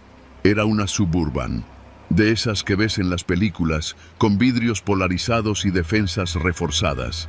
El dron bajó hasta casi tocar el cofre y luego se desvió, dirigiéndose directo hacia esa camioneta. Ahí estaba el piloto. Tuve un impulso repentino de dar vuelta, de regresar. Pero el camino de regreso era tan solitario como el de adelante. Además, si estaban bien organizados, ya me tenían rodeado. Lo único que podía hacer era avanzar. Encendí las luces internas de la cabina. No sé por qué lo hice, pero me pareció que era mejor que me vieran. Como si el hecho de mostrar que no tenía miedo me hiciera menos vulnerable. Lo cual, por supuesto, no era cierto. La camioneta negra arrancó. Me siguió a distancia, como esperando algo. Y entonces vi otro dron aparecer, más pequeño, pero igual de silencioso. Volaba en paralelo, al lado de la maleza, manteniéndose justo a la altura de mi ventanilla. Me estaba volviendo loco. Metí tercera, cuarta, quinta. La Tacoma respondió bien, pero sabía que no podía mantener esa velocidad mucho tiempo. No en esa carretera. Cualquier bache mal tomado y salía volando. Pero la adrenalina ya se me había instalado en la garganta. Pasaron unos 10 kilómetros sin novedad. El dron desapareció por un momento. La Suburban se mantuvo a distancia, sin rebasarme. Y entonces vi las luces azules. Una patrulla. Un retén improvisado. 2 hombres con uniformes que no alcancé a identificar me hicieron señales con linternas. Uno de ellos traía un chaleco antibalas y un arma larga. ¿Qué hago?, me pregunté en voz baja. Frené despacio. Mi corazón estaba como tambor en desfile. Bajé la ventana y uno de los tipos se acercó. Tenía una voz seca, sin acento. ¿De dónde vienes? De Monterrey, respondí, con la voz más firme que pude fingir. ¿Qué llevas? Refacciones electrónicas. Todo está en orden, jefe. Aquí traigo los papeles, dije, y comencé a buscarlos en la guantera. Él me observó en silencio. Su compañero se acercó y alumbró el interior de la camioneta. Revisó la parte trasera con la linterna, pero sin bajarse. ¿Te siguió un dron?, preguntó de pronto el primero. Me congelé. ¿Cómo?, dije, como si no hubiera oído bien. Que si viste un dron siguiéndote, uno blanco, de 4 hélices. No sabía si mentir o decir la verdad. Elegí la verdad. Sí, me ha venido siguiendo desde hace como 20 minutos. Los hombres se miraron. Uno de ellos murmuró algo por radio. No pude escuchar qué. Sigue manejando, dijo finalmente. No te detengas por nada. No te orilles, no aceptes ayuda. ¿Entendiste? Asentí. El tipo dio 2 palmadas en la puerta y me indicó que avanzara. Así lo hice, con las piernas temblándome. A los pocos segundos, el retén quedó atrás.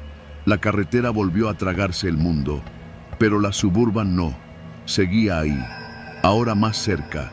Y lo peor, el dron también había regresado.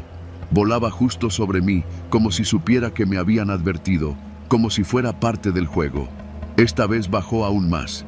Por el retrovisor lo vi con claridad, una cámara giratoria apuntándome directo a la cara.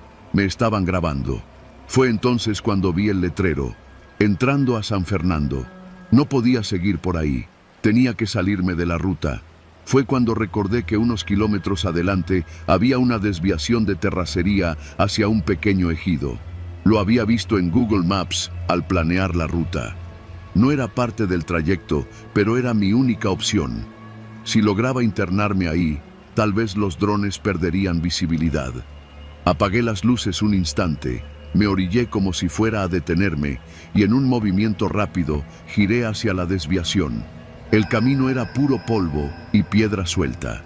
El volante vibraba como loco. Detrás, la Suburban se detuvo. El dron dudó un momento, luego descendió más, pero no entró al camino.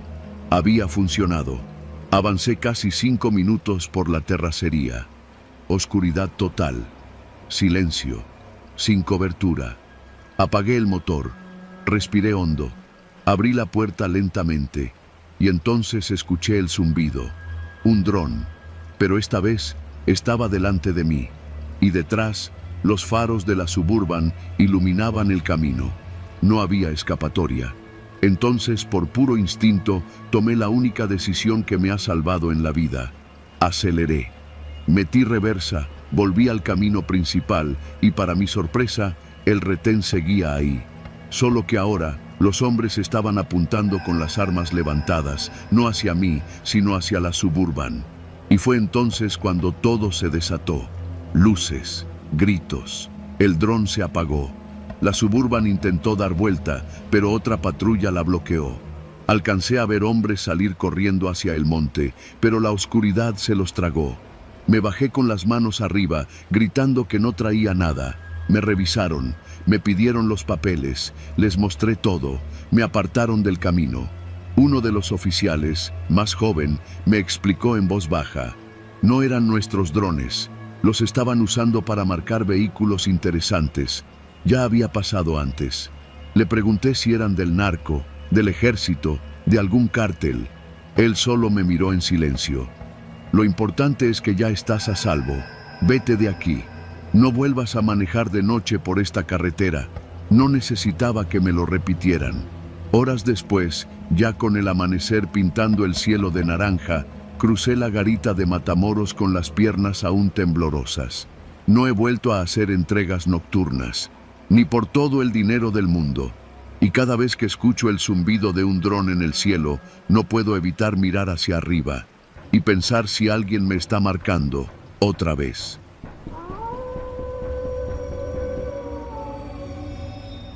Todo empezó con una equivocación, o al menos eso quiero pensar.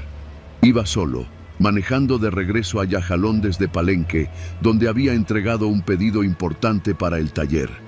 Era tarde, quizá ya pasaban de las 11 de la noche. La radio solo agarraba estaciones con música ranchera llena de interferencia, y el calor húmedo de la selva me pegaba con fuerza aunque bajara los vidrios. Por el retrovisor se asomaban las sombras de los cerros que rodean la región como si te observaran en silencio. Nunca me ha dado miedo manejar de noche, menos por esta zona que conozco de ida y vuelta, pero ese día la atmósfera tenía algo raro, como si todo estuviera demasiado quieto. Pasando un tramo antes de Petalcingo, el Waze me marcó una desviación. Me pareció extraño, porque yo conozco el camino, no hay atajo que valga la pena por ahí. Pero estaba cansado y no quería perder tiempo. Me dije que tal vez había un accidente más adelante o algo así, así que tomé la salida. Me llevó por un tramo de carretera federal que pronto se convirtió en un camino de terracería. Estaba oscuro, sin señal, sin casas a la vista, y la selva se tragaba el sonido del motor como si el aire mismo fuera más espeso ahí. La primera señal de que algo no andaba bien fue una figura al borde del camino. Una persona parada, sin moverse, mirando hacia los árboles. Llevaba una camisa blanca y pantalones oscuros.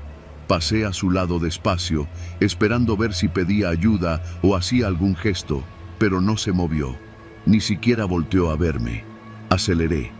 Unos 2 kilómetros más adelante, el camino empezó a cerrarse por la vegetación. De no ser por las luces de la camioneta, no hubiera visto lo que me esperaba. Una fogata en medio de la vía. Pensé que era algún grupo de campesinos en protesta, algo común por estas tierras. Pero conforme me acercaba, algo no cuadraba. No había mantas, no había carteles, solo la fogata, grande, bien encendida, y varias personas alrededor de ella. No se movían, no hablaban, solo estaban ahí, de pie, viéndome llegar, como si me estuvieran esperando. Me detuve a unos 20 metros.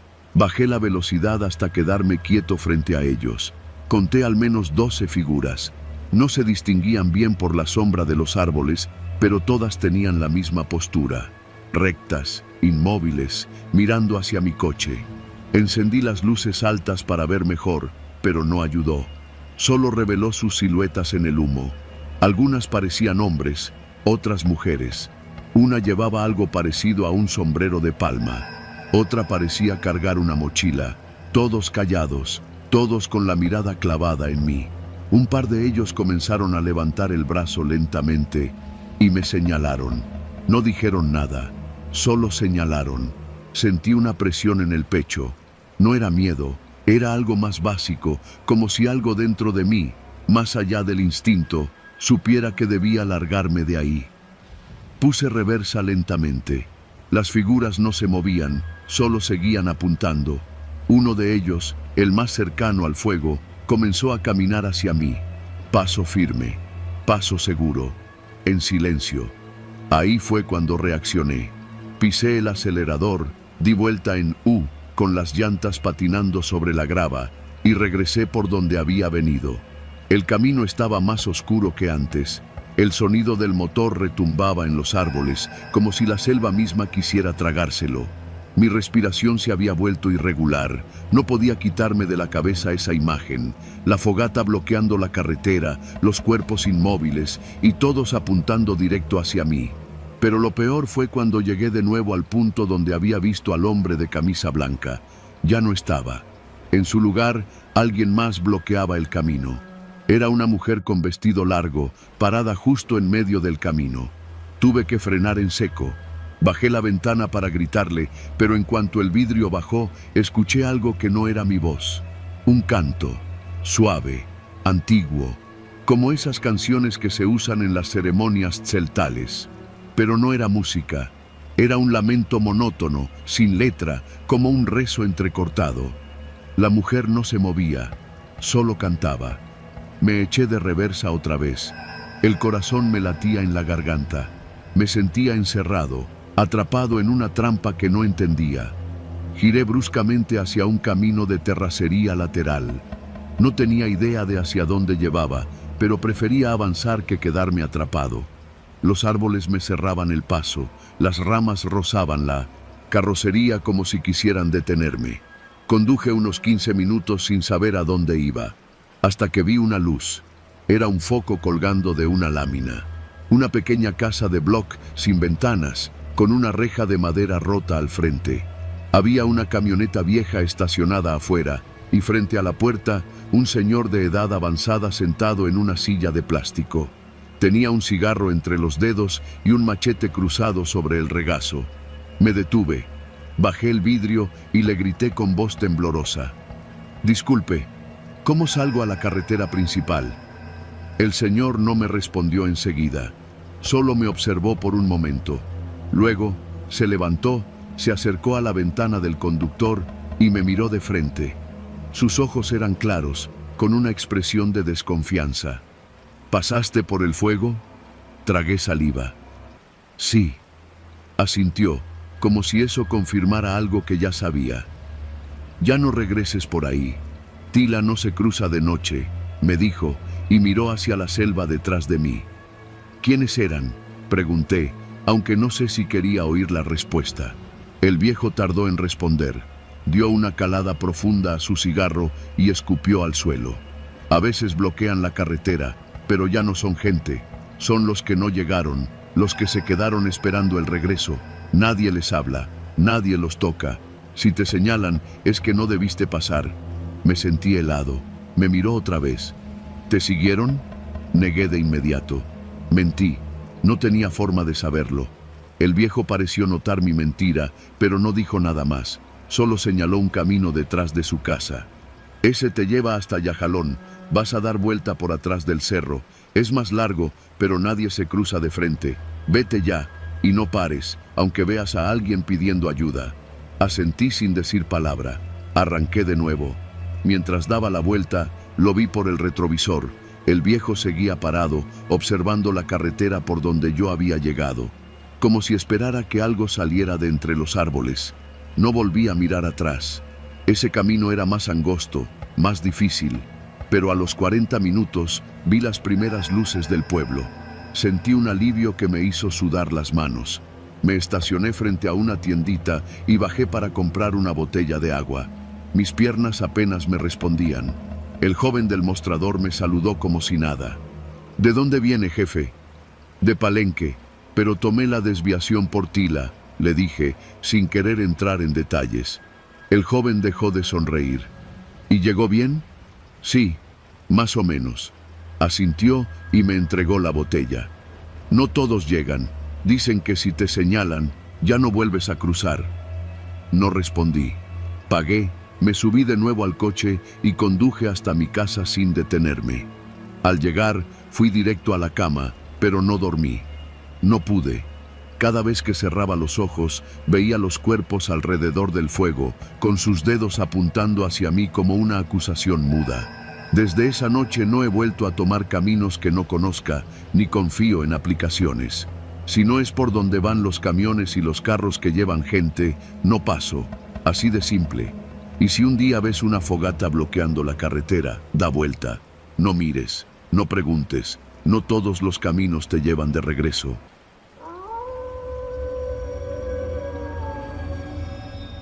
No tenía planeado manejar de noche por la carretera que va de Tlapa a Metlatónoc, pero hay cosas que uno no escoge. Soy profesor de secundaria en la montaña, y después de una reunión larguísima en Chilpancingo, terminé saliendo muy tarde. Eran casi las 8 cuando pasé Tlapa, y el cielo ya estaba completamente oscuro.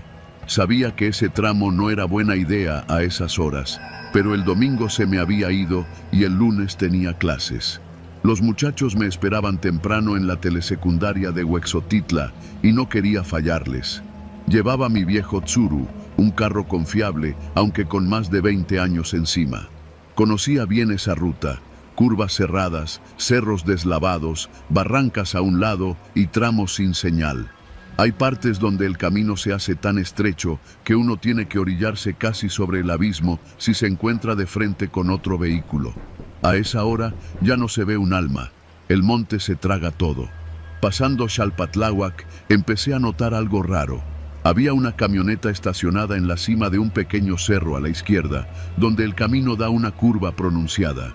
No tenía luces encendidas, pero se distinguía la silueta.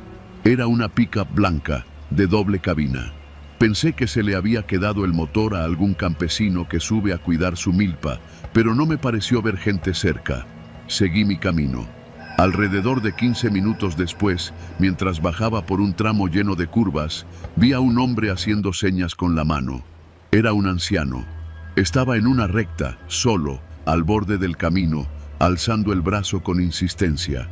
Llevaba sombrero, un suéter gris sobre los hombros y caminaba con dificultad. Frené, pero no me detuve por completo. Bajé el vidrio. ¿A dónde va, don? Más adelante, joven, por los túneles. ¿Me lleva tantito? Está pesada la noche. Me quedé dudando. Esa zona está llena de historias. Muchos se hacen pasar por gente necesitada y luego te asaltan en las curvas. Pero el señor se veía frágil, como de más de 70 años. Le noté una mirada cansada, sin malicia. Súbase pues, pero nomás lo acerco. No voy hasta Metlatónoc. Abrió la puerta con lentitud y subió sin decir palabra. Olía a leña y tierra. Traía las manos manchadas, como de trabajo de campo. Le pregunté si vivía por ahí, pero solo asintió. Avanzamos en silencio unos 10 minutos. Yo trataba de no perder la concentración en la carretera, aunque sentía el cuerpo más tenso de lo normal. El anciano no decía nada. Me incomodaba su mutismo. Le pregunté si vivía solo. No respondió. Solo miraba el camino. ¿Seguro que va bien, don? Sí, solo déjeme por donde se acaba el cerro, donde se ve la piedra grande, dijo, señalando al frente. Entonces, en una curva, la vi otra vez. La misma camioneta blanca, ahora estacionada más adelante, en otra elevación junto a la carretera. Apagué la radio. No podía ser coincidencia. Había avanzado al menos 20 kilómetros desde la primera vez. No había atajos para llegar ahí por otro lado. No había caminos laterales. Esa camioneta nos estaba siguiendo. El anciano me miró, como si lo notara también. «Esos no son de aquí», dijo en voz baja. «¿Quiénes?» «Ellos, en la loma». Me sudaban las manos.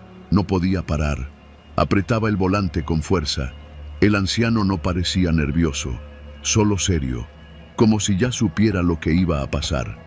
¿Quiénes son? ¿Los conoce? No, pero llevan rato allá arriba, viendo quién pasa. La camioneta seguía sin moverse, pero no había forma de que estuviera ahí si no hubiera tomado el mismo camino que yo, más rápido, por algún sendero que yo no conocía, o si hubiera salido antes que yo, sabiendo que vendría. Empecé a acelerar. Ya no me sentía seguro. Le dije al anciano que lo dejaría más adelante. Quería llegar a Huexotitla, buscar un lugar iluminado o mínimo con gente cerca. Pero él no dijo nada. Seguía mirando al frente. Unos metros más adelante vi algo que me obligó a frenar. Un tronco atravesado en la carretera. No era un tronco enorme, pero lo suficiente para que no pudiera pasarlo con el tsuru sin arriesgar la suspensión. Estaba colocado con intención. Y al fondo, bajando por un veredero, vi movimiento. Al menos 2 personas descendían desde donde estaba la camioneta. Quise dar reversa, pero era un tramo angosto. No podía maniobrar sin ir varios metros en reversa. El anciano me miró con calma. «Nos quieren parar. ¿Qué hacemos?» «Usted siga. Yo me bajo aquí». «¿Cómo que se baja?» «A mí no me buscan, pero si usted sigue aquí, no va a llegar lejos». El viejo se bajó sin esperar respuesta. Caminó hacia la orilla del cerro y se perdió entre los árboles, sin prisa. Me quedé solo. Los 2 sujetos ya estaban bajando por la ladera. Venían directo hacia mí. No se veían armados, pero eso no significaba nada. Uno de ellos cargaba una lámpara. Alcancé a ver que vestían pantalón de mezclilla, camisetas oscuras, gorras. Uno era más alto que el otro. Apreté los dientes, metí reversa. Con cuidado, empecé a retroceder. El carro chirriaba, el motor protestaba. Giré con todo el volante. Atrás había un espacio donde, con suerte, podía meterme y dar vuelta. Los tipos aceleraron el paso. Me estaban rodeando. Tuve que tomar una decisión rápida. Bajé de la carretera por un lado hacia un terreno inclinado, lleno de piedras. El coche botaba, el chasis rechinaba. Oía las piedras golpeando la base, pero logré bajar unos metros y rodear el tronco. Volví a subir al asfalto más adelante, el coche traqueteando, la suspensión ya dolida. Pero avanzaba. No miré atrás. No quise ver si me seguían. Solo conduje. Llegué a Huexotitla 1 hora después. El carro traía un ruido feo en una de las llantas, pero aún jalaba. Me detuve frente a la primaria. Bajé con las piernas temblorosas. No dormí esa noche. Al día siguiente pregunté a un par de maestros si sabían de asaltos en la carretera. Uno de ellos, don Lázaro, me dijo que últimamente se había hablado de una camioneta blanca que se estacionaba en puntos altos y observaba a los vehículos que pasaban solos. Dicen que hay un grupo que controla los accesos, no hacen retenes, solo esperan, y si el que pasa les interesa, lo paran, y si no, lo dejan pasar. Pero a veces hay testigos, como ese viejito que camina por ahí en las noches. Dicen que es medio loco, que ya ha visto cosas. Le dicen el tecolote. No supe qué pensar. No volví a viajar de noche por esa carretera. Y cada vez que veo una camioneta blanca estacionada en una colina, me regreso, aunque tenga que dar la vuelta al mundo. Porque esa noche entendí algo. A veces el peligro no grita, no corre, no apunta un arma. Solo espera, en silencio, desde lo alto, y te observa paciente, como si ya supiera quién eres y a qué hora vas a pasar.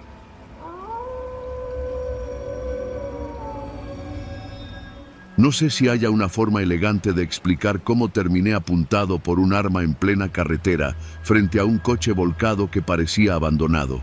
Lo que sí puedo decir es que esa noche no tenía que estar ahí. Yo no soy de manejar en carretera, menos de noche y mucho menos en esa zona. Pero el trabajo en la construcción no perdona y cuando hay que entregar planos, pues se entregan. Esa noche me ofrecí a llevarlos yo mismo de Zacatecas capital hasta una obra en Fresnillo. Pensé que sería más rápido que enviarlos por paquetería y además me darían un bono extra por resolutivo, así le llama el ingeniero jefe. Salí como a las 8:30 de la noche, en mi Tsuru blanco del 99, con un café del Oxxo y una playlist de rock clásico. Todo normal. Era octubre, así que el viento ya comenzaba a sentirse más seco, cortante. El camino estaba solitario como siempre. La carretera federal número 49 es de esas que parecen no tener fin, sobre todo en la noche. Pasando Calera, la señal del celular ya no sirve para nada, y los postes de luz son más bien adornos porque casi ninguno funciona. Cuando crucé el kilómetro 35, recuerdo haber notado algo raro en el camino, un brillo metálico que no era de ningún señalamiento. Me acerqué más y vi un coche volteado sobre el acotamiento, pero sin señales de humo o fuego. No lo pensé mucho, frené y me orillé unos metros adelante. Uno crece escuchando historias de gente que queda abandonada por horas en la carretera. Yo no iba a ser uno más. Me bajé del coche con la linterna del celular, que para mi mala suerte ya estaba en menos del 20% de batería.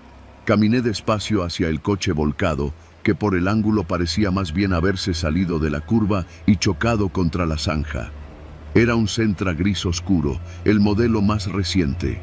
El cofre estaba abollado y uno de los faros parpadeaba débilmente, lanzando destellos intermitentes que parecían latidos. No vi movimiento, no escuché lamentos, nada. Me acerqué por el costado del copiloto. La puerta estaba entreabierta, lo suficiente para que se notara que dentro no había nadie en los asientos delanteros. La bolsa de aire del volante estaba inflada y colgaba como un cadáver de trapo. Me asomé un poco más y fue ahí cuando lo noté. Había movimiento, pero no al frente. Era una sombra pequeña detrás del asiento del conductor, como si alguien estuviera agachado. Sentí una punzada de incomodidad. No dije nada, pero mi cuerpo sí. Retrocedí un paso. Y entonces, en ese segundo en que todo se detiene, lo vi. Un rostro se alzó por detrás del asiento. No pude distinguir rasgos, solo una capucha y un brillo metálico que me apuntaba directamente. Un arma, una pistola corta, sin duda. No era un bastón, ni un tubo, ni una palanca. «No te muevas», dijo una voz ronca, forzada. Era alguien joven, pero con un tono que no dejaba lugar a dudas. Me congelé, literal, como si cada músculo entendiera de pronto que tenía prohibido moverse. «¿Vienes solo?», asentí. Era la única respuesta segura. Mis ojos no se despegaban del arma. «¿Qué quieres?», pregunté, con voz baja, cuidando que no sonara ni desafiante ni débil. «Nada tuyo, solo no digas nada». Y entonces se incorporó. Salió por la puerta trasera del coche volcado como si lo conociera de memoria. Traía pantalones de mezclilla sucios, una sudadera azul marino y unos tenis desgastados. El arma la mantenía baja, pero visible. Su mano temblaba, eso sí. Ese pequeño detalle me dijo algo. No era un profesional, no era un sicario, era alguien al borde. «¿Estás herido?», me atreví a preguntar. Me miró por unos segundos, como decidiendo si valía la pena matarme solo por hablar. Luego, bajó la mirada y negó con la cabeza. «No, pero no puedo estar aquí cuando llegue alguien más». «¿Qué pasó?», pregunté, no por curiosidad, sino porque necesitaba alargar la conversación, humanizarme. «Accidente. Eso pasó», respondió, sin dar más detalle. Pero había algo raro. Su rostro estaba limpio, sin raspones, y ni una gota de sangre en su ropa. Un coche volcado no deja salir a sus ocupantes limpios, menos si iban en la parte de atrás. «¿Estabas tú manejando?». «No». Eso confirmó lo que ya sospechaba. Había alguien más, tal vez muerto, tal vez huyendo, tal vez escondido. Él se dio cuenta de que yo empezaba a atar cabos, porque enseguida levantó de nuevo el arma, ahora un poco más firme. «No digas nada, no viste nada, no ayudaste a nadie». Y ahí fue cuando entendí que si no me iba, si no actuaba con rapidez, tal vez no saldría de ahí con vida. «Está bien», dije, levantando las manos despacio. «Me regreso a mi coche, ¿sí? Solo vine a ayudar, no quiero problemas». El tipo dudó. Me miró como si intentara leer mi alma. Luego bajó el arma y se metió otra vez en el Sentra, desapareciendo tras el asiento como una rata buscando un rincón oscuro. Yo di media vuelta. Caminé con el corazón desbocado hacia mi coche. No corrí. Eso habría sido una provocación. Me subí, encendí el motor y conduje sin mirar por el retrovisor durante varios kilómetros. No fue hasta que vi las luces de Fresnillo a lo lejos que sentí que podía respirar de nuevo. Al llegar a la obra, entregué los planos y no dije una sola palabra sobre lo que había pasado. Ni al ingeniero, ni a los albañiles, ni a nadie. Pasaron días, luego semanas, y entonces, en las noticias locales, apareció una nota. «Encuentran cadáver en auto volcado en la carretera a Fresnillo». La víctima, identificada como un joven desaparecido días antes, presentaba signos de violencia. No se encontraron testigos ni huellas de terceros. La foto mostraba el mismo Sentra. La nota no decía nada del arma, nada del tipo escondido. A veces, mientras manejo cerca de ese tramo, bajo la velocidad al pasar por el kilómetro 37, no porque quiera ver algo, sino porque me obligo a recordar que estuve a punto de convertirme en parte de una historia que nadie contaría. Una que, de haber terminado distinto, tal vez solo se resumiría así. Hombre desaparece en carretera. Coche fue encontrado vacío, sin testigos, sin rastro. Yo sí fui testigo, y no lo conté, hasta ahora.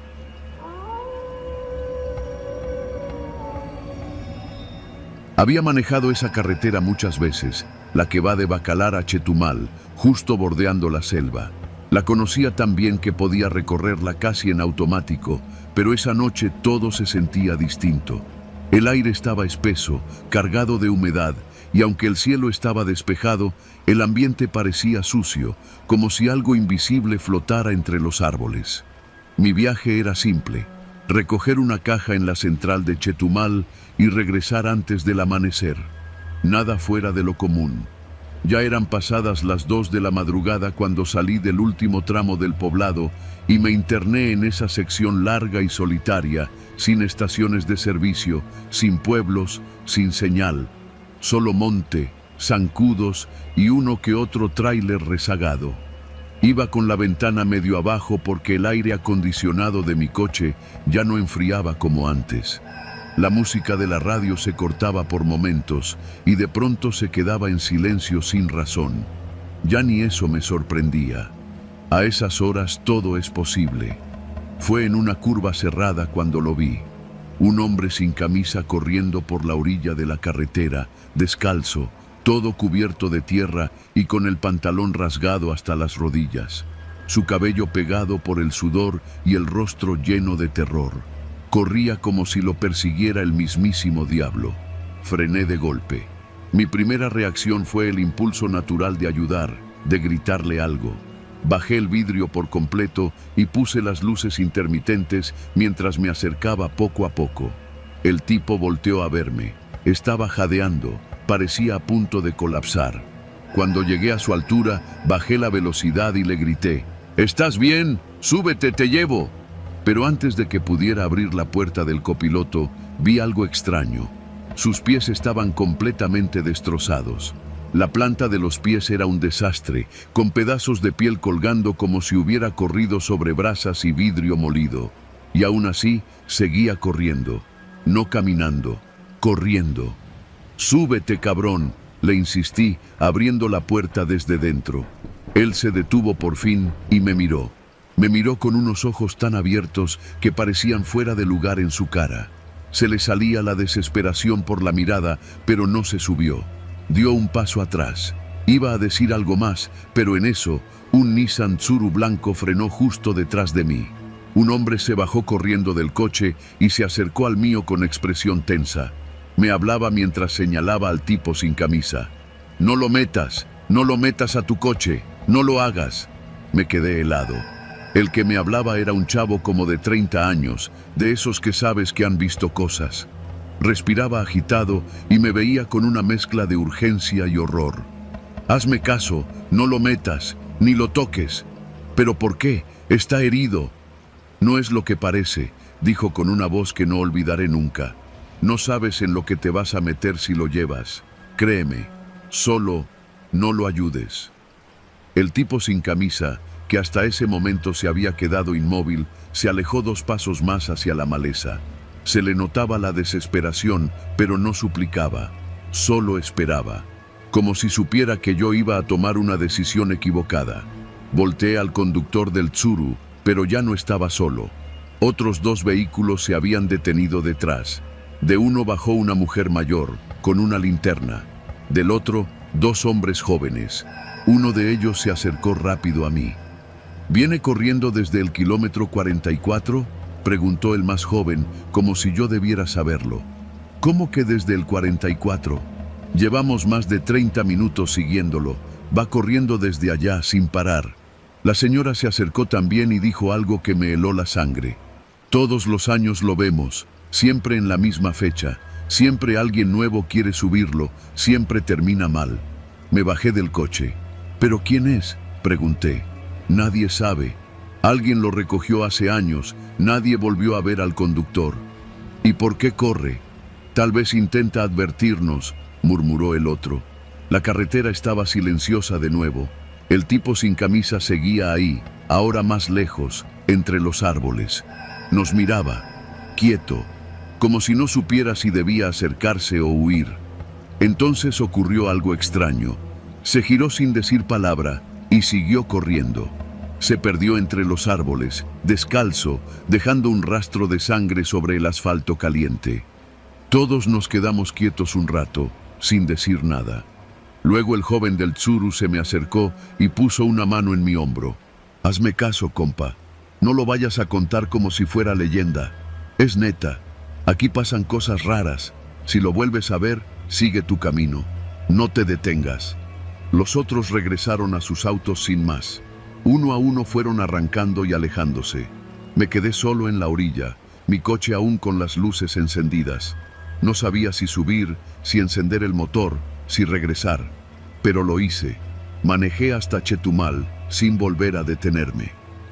Al día siguiente, en una fonda del centro, me atreví a preguntar.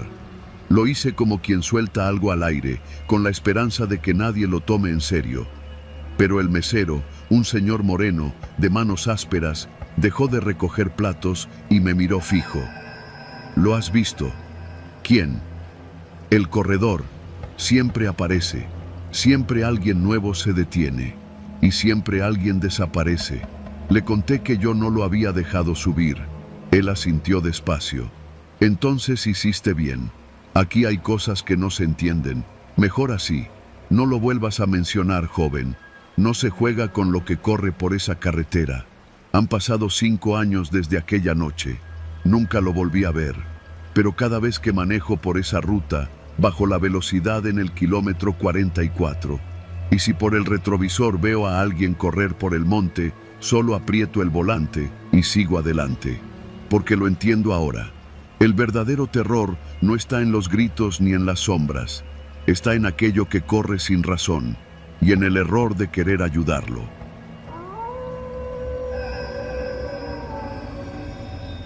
Nunca me han gustado las carreteras solitarias y mucho menos de noche. Pero esa tarde no tenía opción. Salí de Uruapan poco después de las 7, con dirección a Apatzingán, manejando mi viejo Nissan blanco que ya pedía descanso. Me urgía llegar por un encargo que no podía esperar. Mi cuñado me había conseguido un trabajo en una bodega agrícola del Valle de Tierra Caliente y tenía que presentarme al amanecer. Conforme dejé atrás las luces de la ciudad, la carretera se volvió cada vez más oscura, solo interrumpida por los destellos de mi faro izquierdo, que parpadeaba por una falla que nunca me molesté en reparar. No había tráfico, ni un alma en kilómetros, nada más que el murmullo de los insectos y el zumbido constante del motor cansado. Después de un rato, me di cuenta de que había dejado de ver señalamientos. No supe si me había desviado sin querer o si simplemente estaba cruzando esa parte larga y aburrida donde todo es igual. Monte bajo, árboles secos y curvas con letreros oxidados. Faltaban unos 10 kilómetros para el siguiente poblado, al menos eso recordaba. Pero entonces vi los autos. Primero pensé que era un accidente. 5 o 6 coches atravesados sobre el asfalto, ocupando ambos carriles. Un Jetta con la cajuela abierta, una camioneta Ford con las luces altas encendidas y 2 Tsuru sin placas. Todo mal acomodado, como si hubieran frenado de golpe. Reduje la velocidad, deteniéndome a unos 15 metros. Apagué la música y bajé el volumen del motor. No se escuchaba nada. No había personas, ni movimiento, ni señales de vida. Me quedé dentro del coche un momento, viendo con cuidado. Las luces de mi coche apenas alcanzaban a alumbrar los bordes de la escena. Entonces, bajé un poco la ventana para escuchar mejor. Silencio. Ni grillos, ni viento. Solo ese tipo de silencio espeso que te aprieta el pecho. Y luego, lo escuché. Pasos. Rápidos. Muchos. Venían de entre los árboles. Instintivamente apagué los faros. La oscuridad fue brutal. Apreté los dientes, con las manos en el volante. Quería dar reversa, pero no me atreví a moverme aún. Intentaba entender qué pasaba. Me incliné hacia el asiento del copiloto y alcancé mi celular. Sin señal.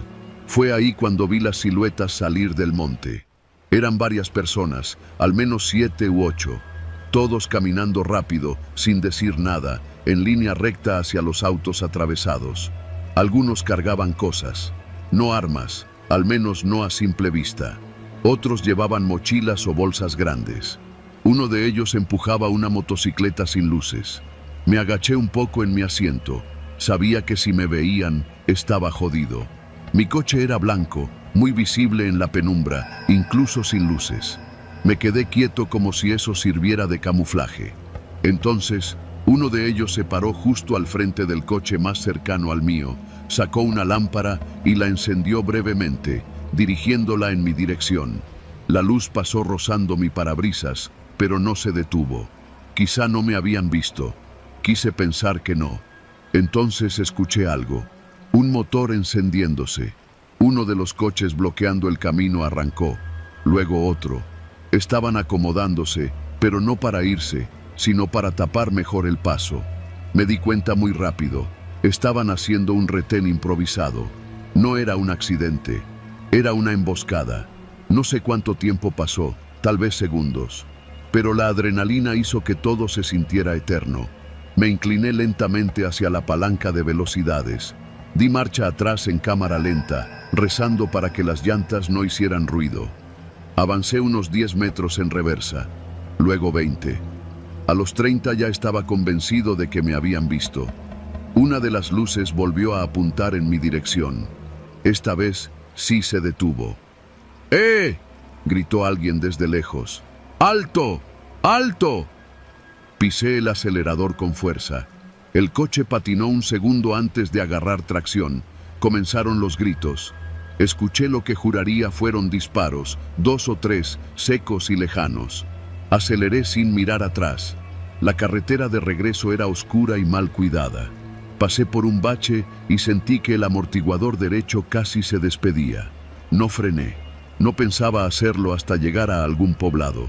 Después de unos 10 minutos de huida, vi las luces de un rancho pequeño a lo lejos. No tenía idea dónde estaba, pero lo tomé como punto seguro. Bajé la velocidad y me metí por una brecha, frenando justo frente a una casa de ladrillo sin aplanar. Toqué el claxon. Una vez, 2 veces. Nadie salió. Nunca me han gustado las carreteras solitarias, y mucho menos de noche. Pero esa tarde no tenía opción.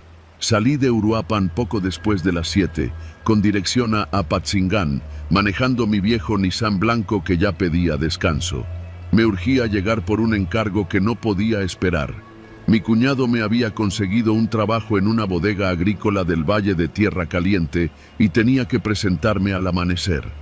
Conforme dejé atrás las luces de la ciudad, la carretera se volvió cada vez más oscura, solo interrumpida por los destellos de mi faro izquierdo, que parpadeaba por una falla que nunca me molesté en reparar. No había tráfico, ni un alma en kilómetros. Nada más que el murmullo de los insectos y el zumbido constante del motor cansado. Después de un rato, me di cuenta de que había dejado de ver señalamientos. No supe si me había desviado sin querer o si simplemente estaba cruzando esa parte larga y aburrida donde todo es igual. Monte bajo, a lo lejos, ya no se veían faros. No sabía si me habían seguido o no. El corazón me latía tan fuerte que me dolía la mandíbula. No bajé del coche.